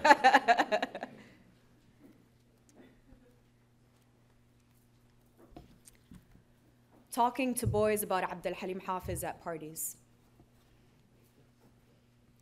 Who decides the equator is real? What marks the end of my body? What if I do not want to bear fruit? Where does a father go to abdicate? Where does a folktale go to die? The first time I heard Abd al-Halim, I found an affordable glamour. I prefer the mythology. I prefer to perfume my hair and say no and mean no. What makes a man and not a rumor? I haven't yet decided. What if I do not want to go home at all, let alone with you? Let alone, I got a girl from the land of milk and honey. You're so beautiful, may I ask? Okay, but mixed with what? But if you're from Africa, how come? Do you know my country conjoins a split Nile? Do you know how my parents met? I'd tell you, but there are plenty of songs, and I'm sorry, what was your name? I'm a big hit at parties. Second date. So I understand why you did not call me back. I peel and cannot undress. I wear my grandfather and my left eye turns to milk. My grandmother and the curl unravels from my hair. I smell a flower and dill and acidic perfume. I wear my mother and remember a garden with magnolia flowers. A scarf packs up my heavy hair. I wear my brother and a bullet is assigned me at birth. I wear blood in my mouth, where a man's name or a language should be. And for my last poem, Second Quarantine with Abd al-Halim Hafiz, who's a very hot and very dead Egyptian pop star, for context. Second Quarantine with Abd al-Halim Hafiz. Very unfortunate.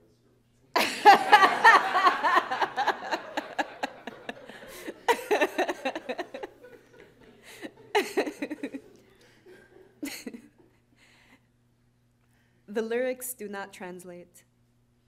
Arabic is all verbs for what stays still in other languages. Tasbah, to morning, what the translation to awake cannot honor, cannot contain its rhyme with tasbah, to swim, to make the night a body of water. I am here now and I am not buoyant. I am 26, in the book it says 24, but it's an old manuscript. I'm 26 and always sick, small for my age and always translating.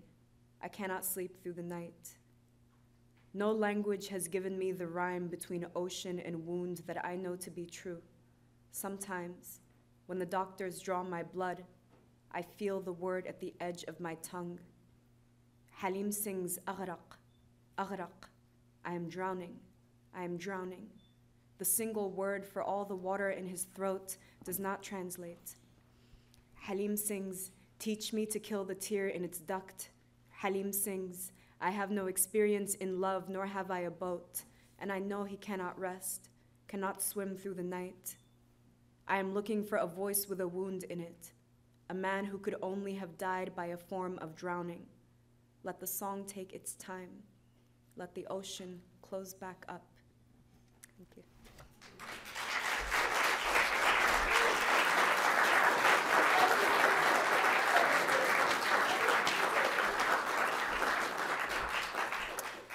Thank you all for being here. It's so wonderful to be among family. And I just want to say it's especially great to get to read with Mkoma, someone I met at 18 when he told me that he was going to write the next great American novel. And he's written several novels as well as the poetry that just came out. I dedicated this book to my husband, and I want to start with a poem that I wrote on the occasion of our marriage. Our Embrace, after Brancusi. Our embrace is monumental, a block representing the phalanx that is us, tending towards each. Other than the word our communal well utters, we envision silence singly. This one sense is our plenty, a sense of more than common sense. God helped us, one might say, were misprision not in its own house taken for language.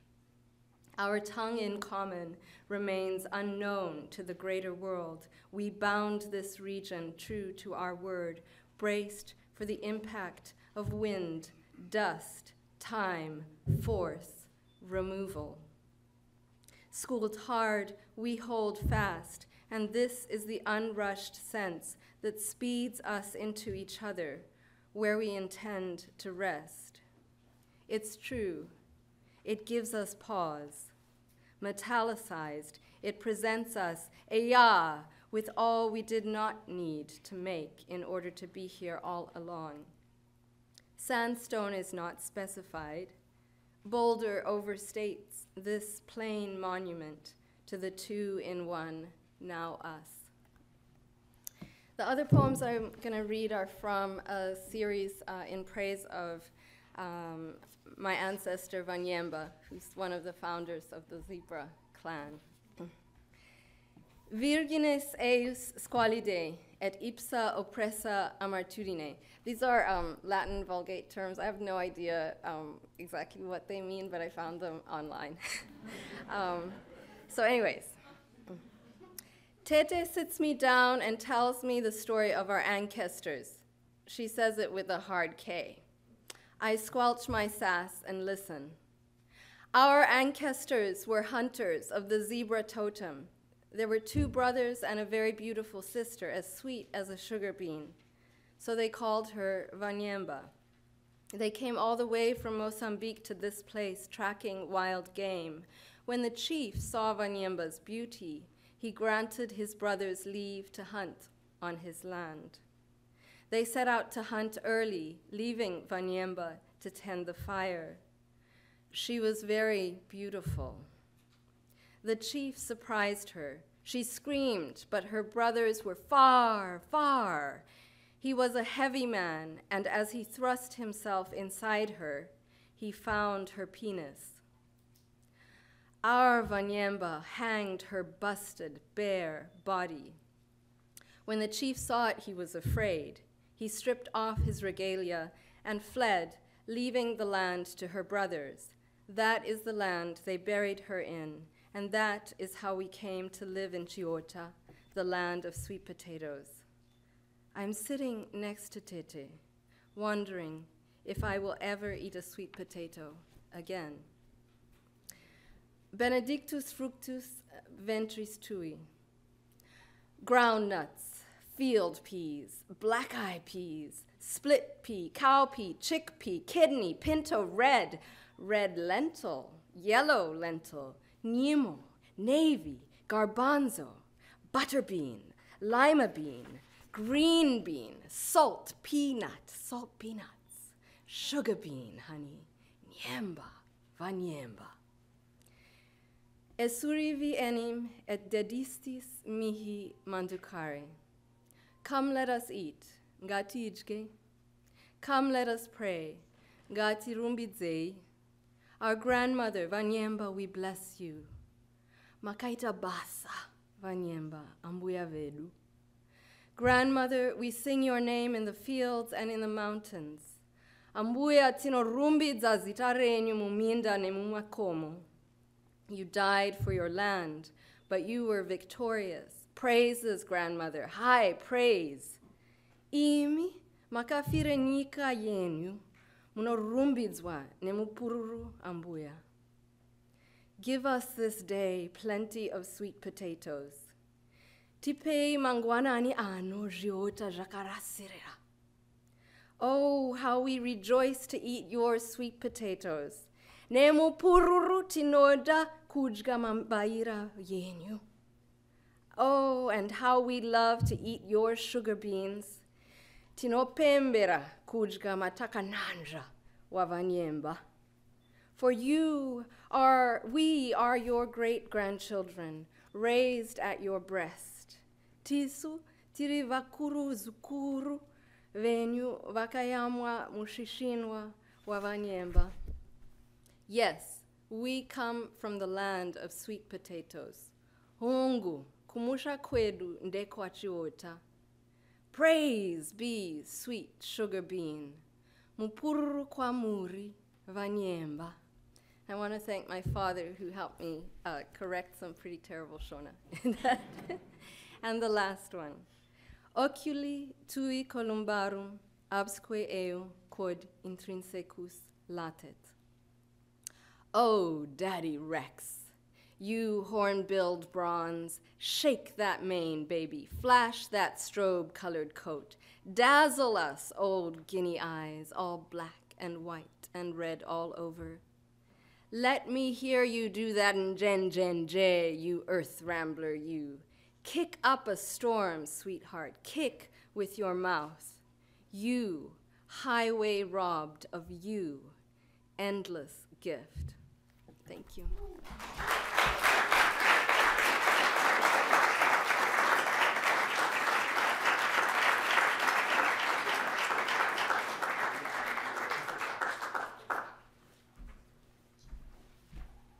Hello. Yeah, no, I just had this image of me and Sitsi. We have known each other since, the early 1990s. So I just had this image of us 20 years from now walking with walk sticks, walking sticks. And then saying, yeah, I've known her for 40 years now. So I'm only going to read 2 or 3 poems because I have another event at 3. So please, most of you come with me when I'm leaving. All right, okay, I'll stop the jokes. I mean, I do believe all poets at some point wanted to be comedians, but yeah, I just wanted to say, nobody has ever asked me how I ended up getting published by the Africa Poetry Book Fund. But what happened was I came across one of the books they previously published by Clifton Gashugwa called Madman at Kilifi. And I read it and I was seized by a rage of jealousy.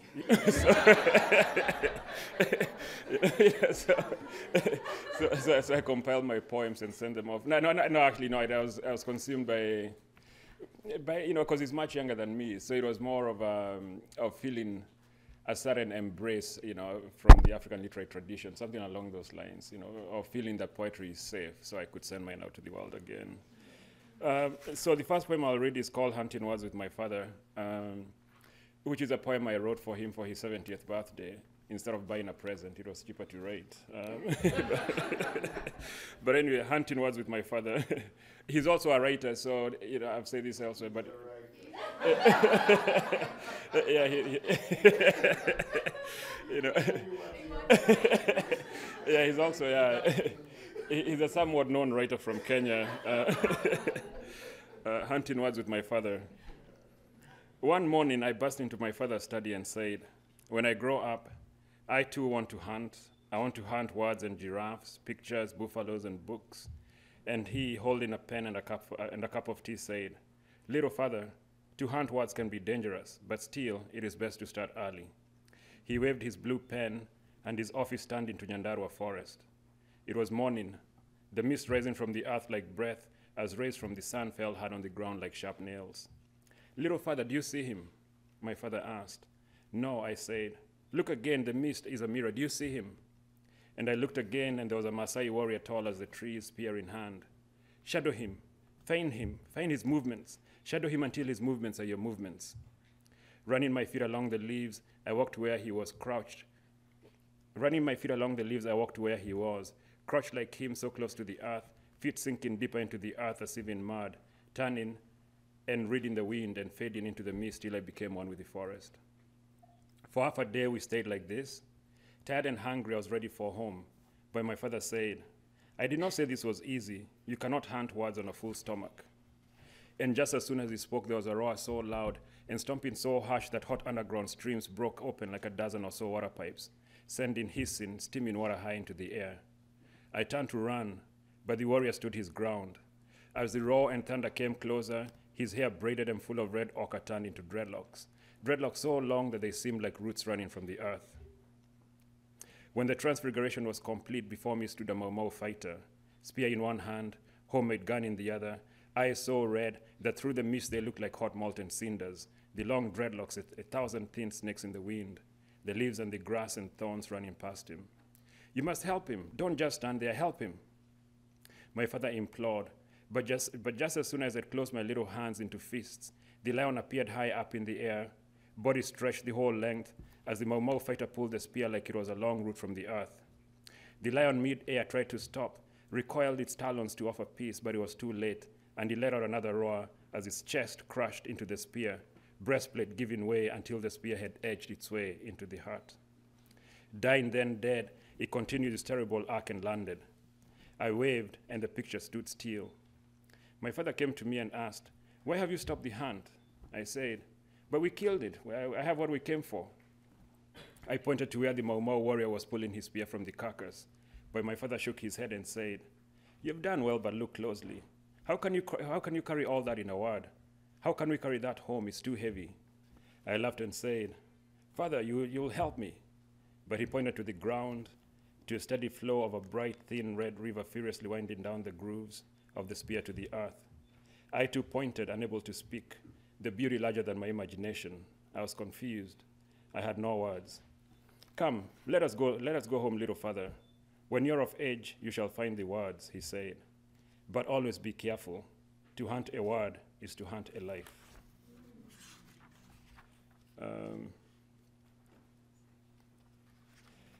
So when I wrote most of these poems, when I wrote them, I wasn't writing them with the idea of. They're the poems I think I wrote because I had to, because of things that were happening. For example, my daughter's birth. So in that sense, it's not poems I was writing with the idea of a collection. Though I'm not going to lie and say that I was writing for myself, But so it was for. I wrote most of the poems for things I couldn't quite grasp, and this is for my daughter who is here somewhere, whom we named after my late mother Nyabura. So this is a play around her name, which means bringer of rain. In your name, bringer of rain.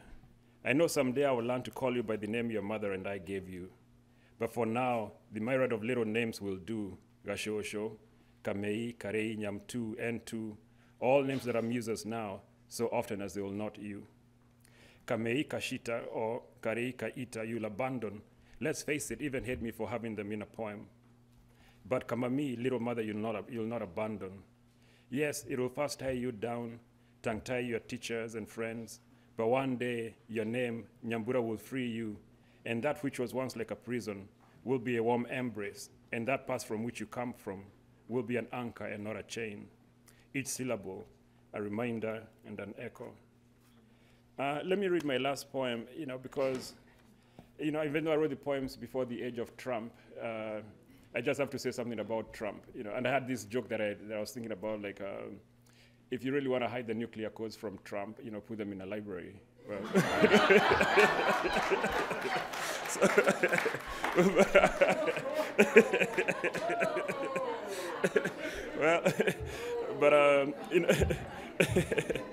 but the poem is really about for most of us, who have now been in the U.S., either first-generation Africans or we have been here for a long time, around the questions of identity that I think, the Trump and his anti-immigration then, brings these questions back to the forefront. My two names. I've tried, but I'm never hungry in Nairobi and full in Boston. No matter my will, the parallels will not collapse. It's a synchro my stomach, this one we share. Sometimes I try for daylight here to surprise nightfall there. But right in the divide of night and day, the sun is lodged in such a place that I'm always awake here and asleep there. I am without a name, yet I bear 2 names. I am without a name, I bear 4 names, I'm nameless. Always outside my window, my shadow restless like a ghost calls me to find its parallel. When I left home, I found it dancing here with a rope and an effigy outlined in chalk, and we took turns being shadow and being. When I close my eyes to this sun or moon, born still, the world around me keeps changing form, and I make a home. But flight too has a shadow, and I fall back into things I cannot name or touch. What I cannot name, I cannot touch. One day I'll have to speak for myself. One day, in my bones, marrow deep and complete like a grenade, I find remnants of those that have walked and lived hard before me. Arthur Noje, Ken Temba, Mareshera, all born in times when to imagine collapse of parallels was as treacherous as treason. Home is longing not to be in 2 places at once. This morning, there, I woke up to sounds of mourning and tear gas, graves as shallow as my writing paper, deep like diamonds and coal mines. This morning here, I awoke to a cup of tea with fresh ginger and mud, someone's black blood. There, this morning 30 years ago, I witnessed Kemadhi's hanging. This morning here, 30 Puerto Rican nationalists were hanged. One day, I will have to speak to all of ourselves. Thank you.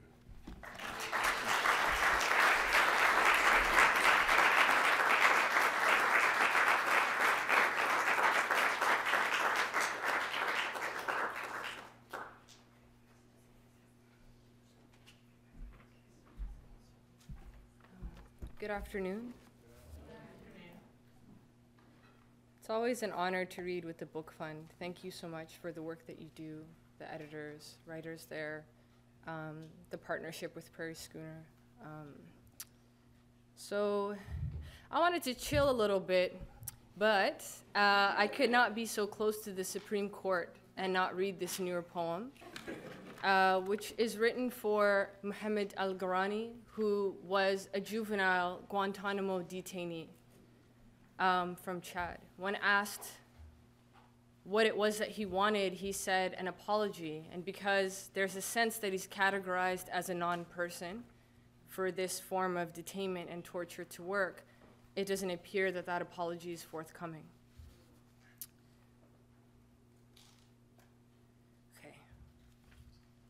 And I want to start with an introduction, an excerpt from Laura Marling's What He Wrote.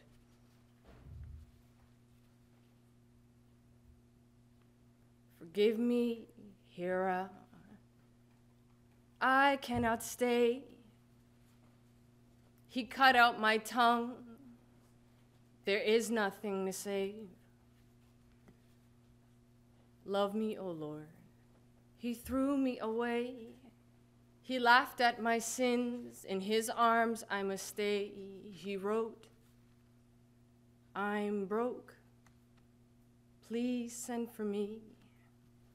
But I'm broken too, and spoken for, do not tempt me.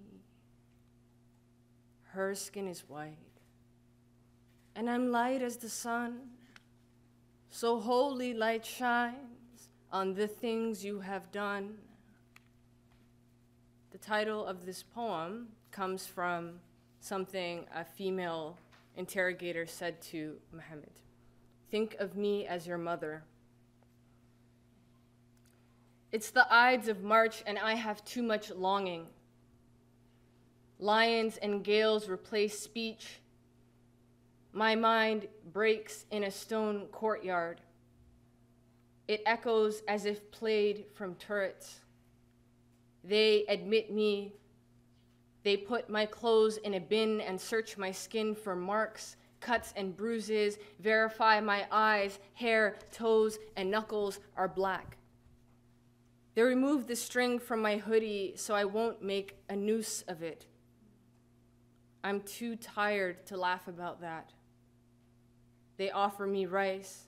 They say the rice is good and watch my face. They think they know Africans. I say nothing.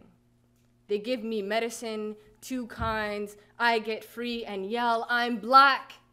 I'm black, I'm black. I'm black, I'm black, I'm black, I'm black, I'm black, I'm black, I'm black, and I've never been to a wedding. After the medicine, I keep seeing my black and yelling, what is that?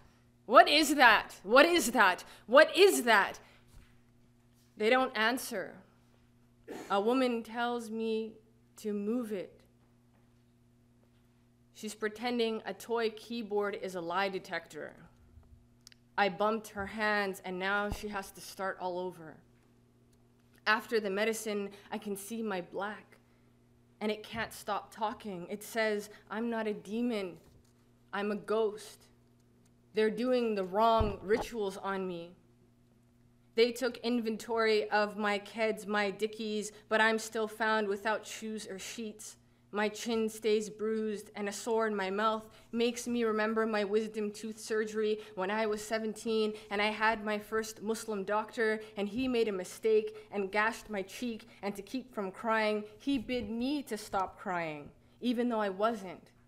They'd given me cackling gas. He cooed, everything will be okay, everything will be all right, everything will be okay, everything will be all right.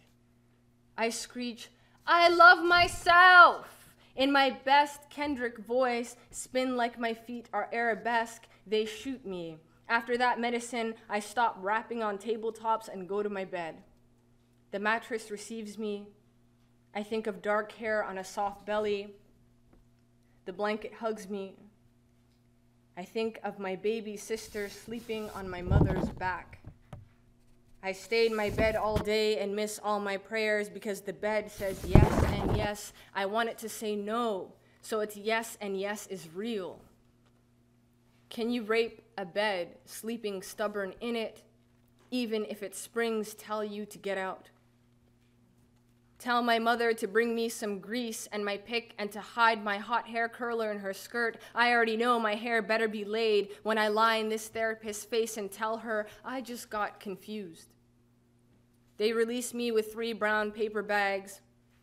All their handles break. They want me to look crazy in these streets. But I just hum Badu in the parking lot and on the bus, break the high note, pack light. Every city built by the water is way too turned. From Chicago to Istanbul, the thin caterwaul of stray felines from mid-morning to dusk, the geese that flew nowhere all winter holler in a knotted field at a devilish hour. Then there are gunshots, police cracking ribs, the volume is up too high, in black ears. What do you do when a whole city is dog whistling? A woman curses her young son. His blink is blank. They face each other hard-eyed. They have trouble translating the Quran into English. Hell is the burning fire. Hell is pain of mother losing child. In many places on earth, both definitions hold at the same time. I took my medicine, both kinds, and don't yell out the window, rise, like dust in a Maya Angelou poem, and the voice of a kid reciting it, rise like Fela's concerts when they were tossed out the compound windows, or like Mathai or Mandela or anyone whose knees or shoulders or skulls were clubbed in a dank prison. I wish I could take you into my belly. I think it's the only safe space for you. Come into my womb, you might find cinder blocks and mixed metal, you might find teeth and discreet ejaculations and rancid tears and salvaged bits of scripture. Come into my placenta, my electric water via dream submarine. I will throw the key into the ocean. I am infinitely generative. You'll find your grandson guarding you. When you're ready to leave, he'll call to you all the best. Goodbye. Goodbye. Thank you.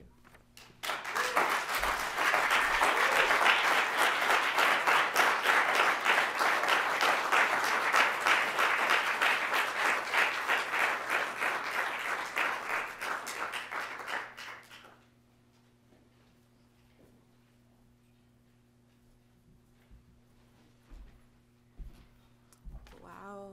It's always the worst to have to read after Laden Osman because she's amazing. She really, really is. I want to thank you to Kwame and Chris and Matthew and Aracelis and Patricia and Mary Jane and Rob and everybody at the African Poetry Book Fund and the Library of Congress for making this wonderful event happen. Tsitsi said it really is like being around family, and it is, just the work that everybody does. So I wanted to read a few poems from my chapbook, Believing, which ABPF published, which is an excerpt from a larger poem manuscript in progress I'm working on called The Body Family, which explores my family's escape from Amin's genocide in 1976 in Uganda, where he massacred about 300,000 people, and I'm lucky that my parents were able to come to America. So it felt timely with what's happening right now. The first one is called If Not David. When the British came, they brought their guns and their Jesus. They took our oil and diamonds. They sent our men to fight their wars in Europe, did not send the bodies home. Amin was 18. He learned his lesson well. Kill the other. Take what is his. When Amin and his cronies drove the British out, our country in chaos, votes already ignored, at first his killings were called a natural byproduct of events. His buddy Aboti, the new president, promoted him, said, kill more. But later, when his killings grew too much and Aboti said stop, Amin went after him too, took the throne and laughed. No one can run, he said, faster than a bullet. At times, so many dead bodies were thrown into the Nile River, the water stopped flowing. Hitler, he was fond of saying, had the right idea. Can you hear me okay? Am I talking? Okay, great. This next poem is called Goliath, also about Amin. Names given: His Excellency Idi Amin, the butcher of Uganda, conqueror of the British Empire in Africa and Uganda in particular, Field Marshal Al-Hajj, doctor, Big Daddy, president for life, lord of all the beasts of the earth and fishes of the sea. Weight, 250, height, 6'4". What his former British commanders said, a splendid type, a good rugby player, and a reliable soldier, cheerful, energetic, and an incredible person who certainly isn't mad. First instance of torture, 1962 Turkana massacre, burying alive, beating to death, etc., overlooked. Promoted to head of armed forces, 1963. Awards, Distinguished Service Order, Victorious Cross, Military Cross, Doctor of Law. Seizes power, backed by Israel and Great Britain, 1971. Number of wives, 4. Mistresses, 30. Abused, 34. Number of soldiers employed in special death squads, 18,000. Number of villagers wiped out, unknown. Kill count, 300,000, or 1 in 26 people. Flees to Libya in 1979 after losing war with Tanzanian forces and Ugandan dissidents. Motto: in any country, there must be people who have to die. This one's called Exodus, Father's American Superheroes. Because certain death, because genocide, he leads them out. He is Moses, then Jeremiah, when no one else would try, the faith to move mountains and get to America. Keep them secret, keep them safe. Raise up his body family, begin again. This one's called Mouth. They pack nothing to escape detection, one change of clothes, no books, furniture, or photographs. My father's lab specimens are sewn into his pants. A day trip with our daughter, they will say at the border. We will be right back. This one is Breath. They never speak of the dead, the massacres at school, friends and family disappeared, how they got word they were next. the crossing to Kenya, then America. What happened to those left behind? This poem is called Numbers. Mother makes the doll after the baby boy who would have been my older brother dies. She sews his bits of curly black hair on top, pricks his finger with her needle, paints his blood on the cotton-stuffed face. 2 circles for eyes, 2 lines for nose and mouth, and she is finished. All the time father is away, she will hold baby boy doll and hum the many melodies she learned to sing when a hospital nurse back home in Amin's war, to the skin-thin, shivering, rib-caged infants, tiny orphaned fists flailing to eat their last bit of feces that would not keep them alive another day. The lightness of their bodies in her arms, no heavier than the breath of air that was her song. And that one came from a dream I had when I was pregnant with my own son, and I began to have all these memories I couldn't know, and that was one of them. And I called my mom and I said, did you tell this to me about being a nurse and the babies, the orphans, newborns not having enough milk because their parents were dead and them, dying of hunger? And she said, no, I didn't tell that to you. But somehow that memory came up, and that fascinates me, that cultural memory. So this one's called The Nerve. I've never read this one before aloud, but again, it seemed timely to be here in this town, in this space at this time, and read this poem. So it's a little long, so bear with me. And I'll just read 2 more after this. The Nerve. When I was a little girl, you and I were the best of friends, dear Father. As I followed you down the long test tube flanked aisles of your laboratory, funded by the same people who had enslaved your grandparents and bankrupted your country, and would deny them the medicines you were discovering, still following you in stores, still sending cops to watch our house, because those niggers have been up to no good since they moved to our town.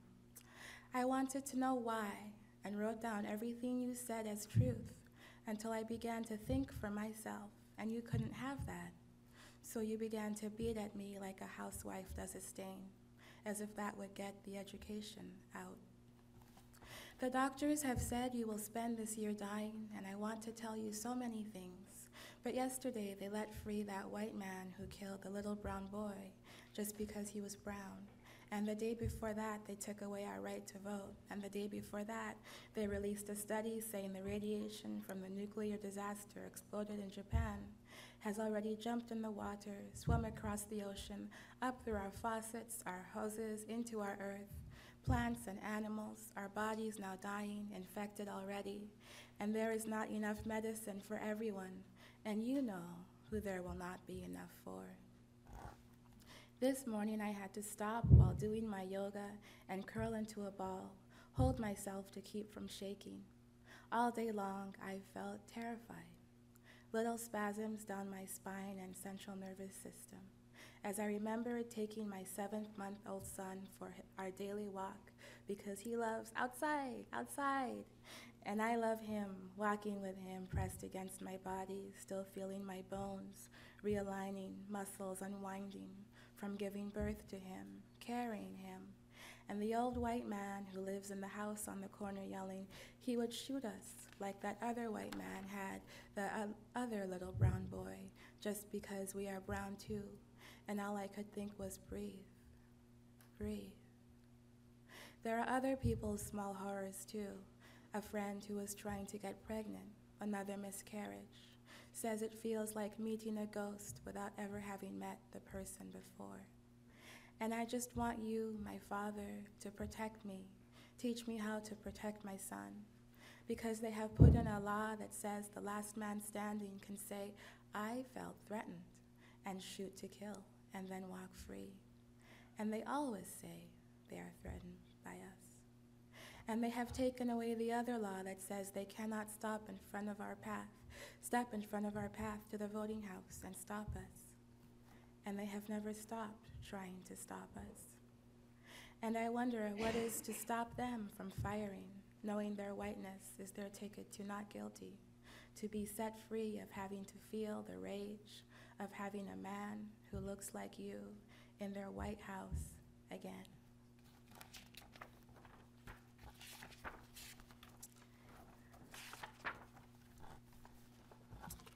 This one is called Refugee Mind, and my son had a play date with one of his little friends, and we was talking to her mom, and she was telling me about the banyan tree that grows in Hawaii, and I'd never heard of it, and it's the tree that grows up, and then its roots and limbs, instead of going outward, grow back down into the ground, and then it grows up again, and that image stuck with me and said exactly what I needed. So I have to thank my son for choosing really wonderful friends who have really wonderful moms who give me poems.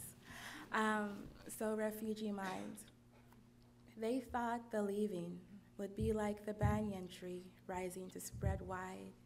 Branches turn down, become root again, grow new life. But there is work that must be done to connect deep and strong inside alien ground. You must speak. You must let yourself be known by these new children in all your glorious, tangled mess of becoming. Your culture also. Burrow down deep in this, else, for there are always storms coming. Rootless, apart, you break. And my last two poems, very quickly. This one is Naomi. When grandmother listens, my mouth is alien, foreign waters lapping at a foreign shore.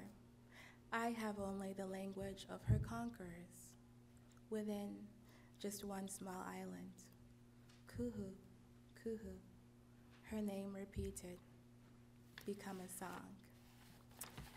And my last poem I wanted to read for you, Slow Dance with Bullet. Again, felt like I'm here in this town, so I needed to read this poem to you.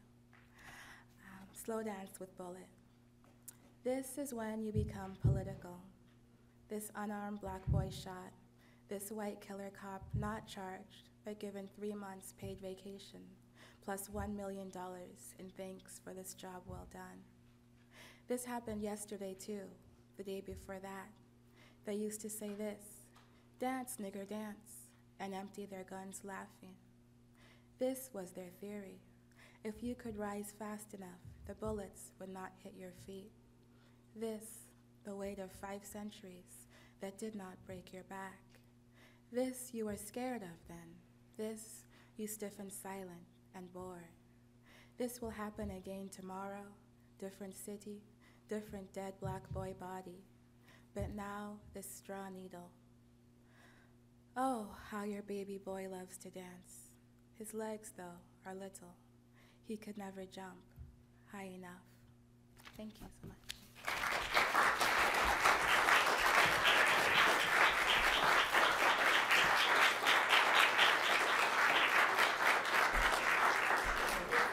Let's just hear it for all the poets who read. Fantastic. Beautiful.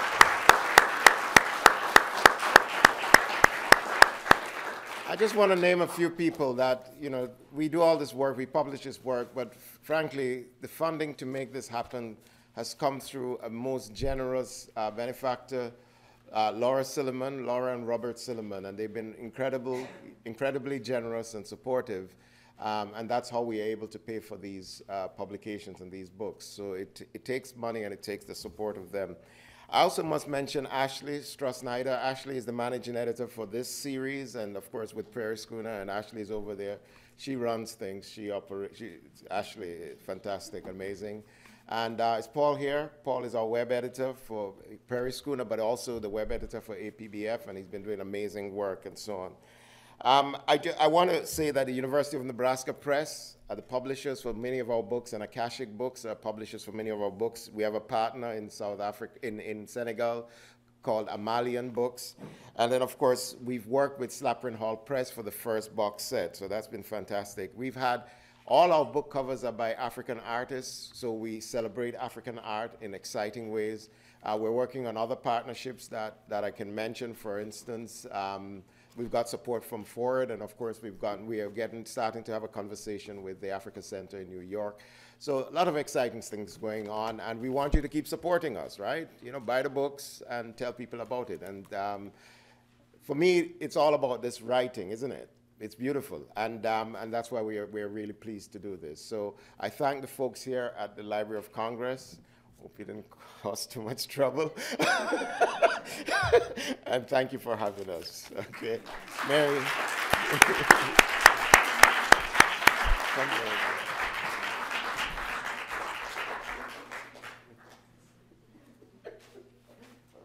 So, again, thank you. Thanks for this fantastic program.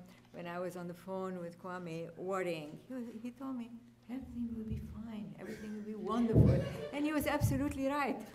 There was absolutely no reason for me to fret.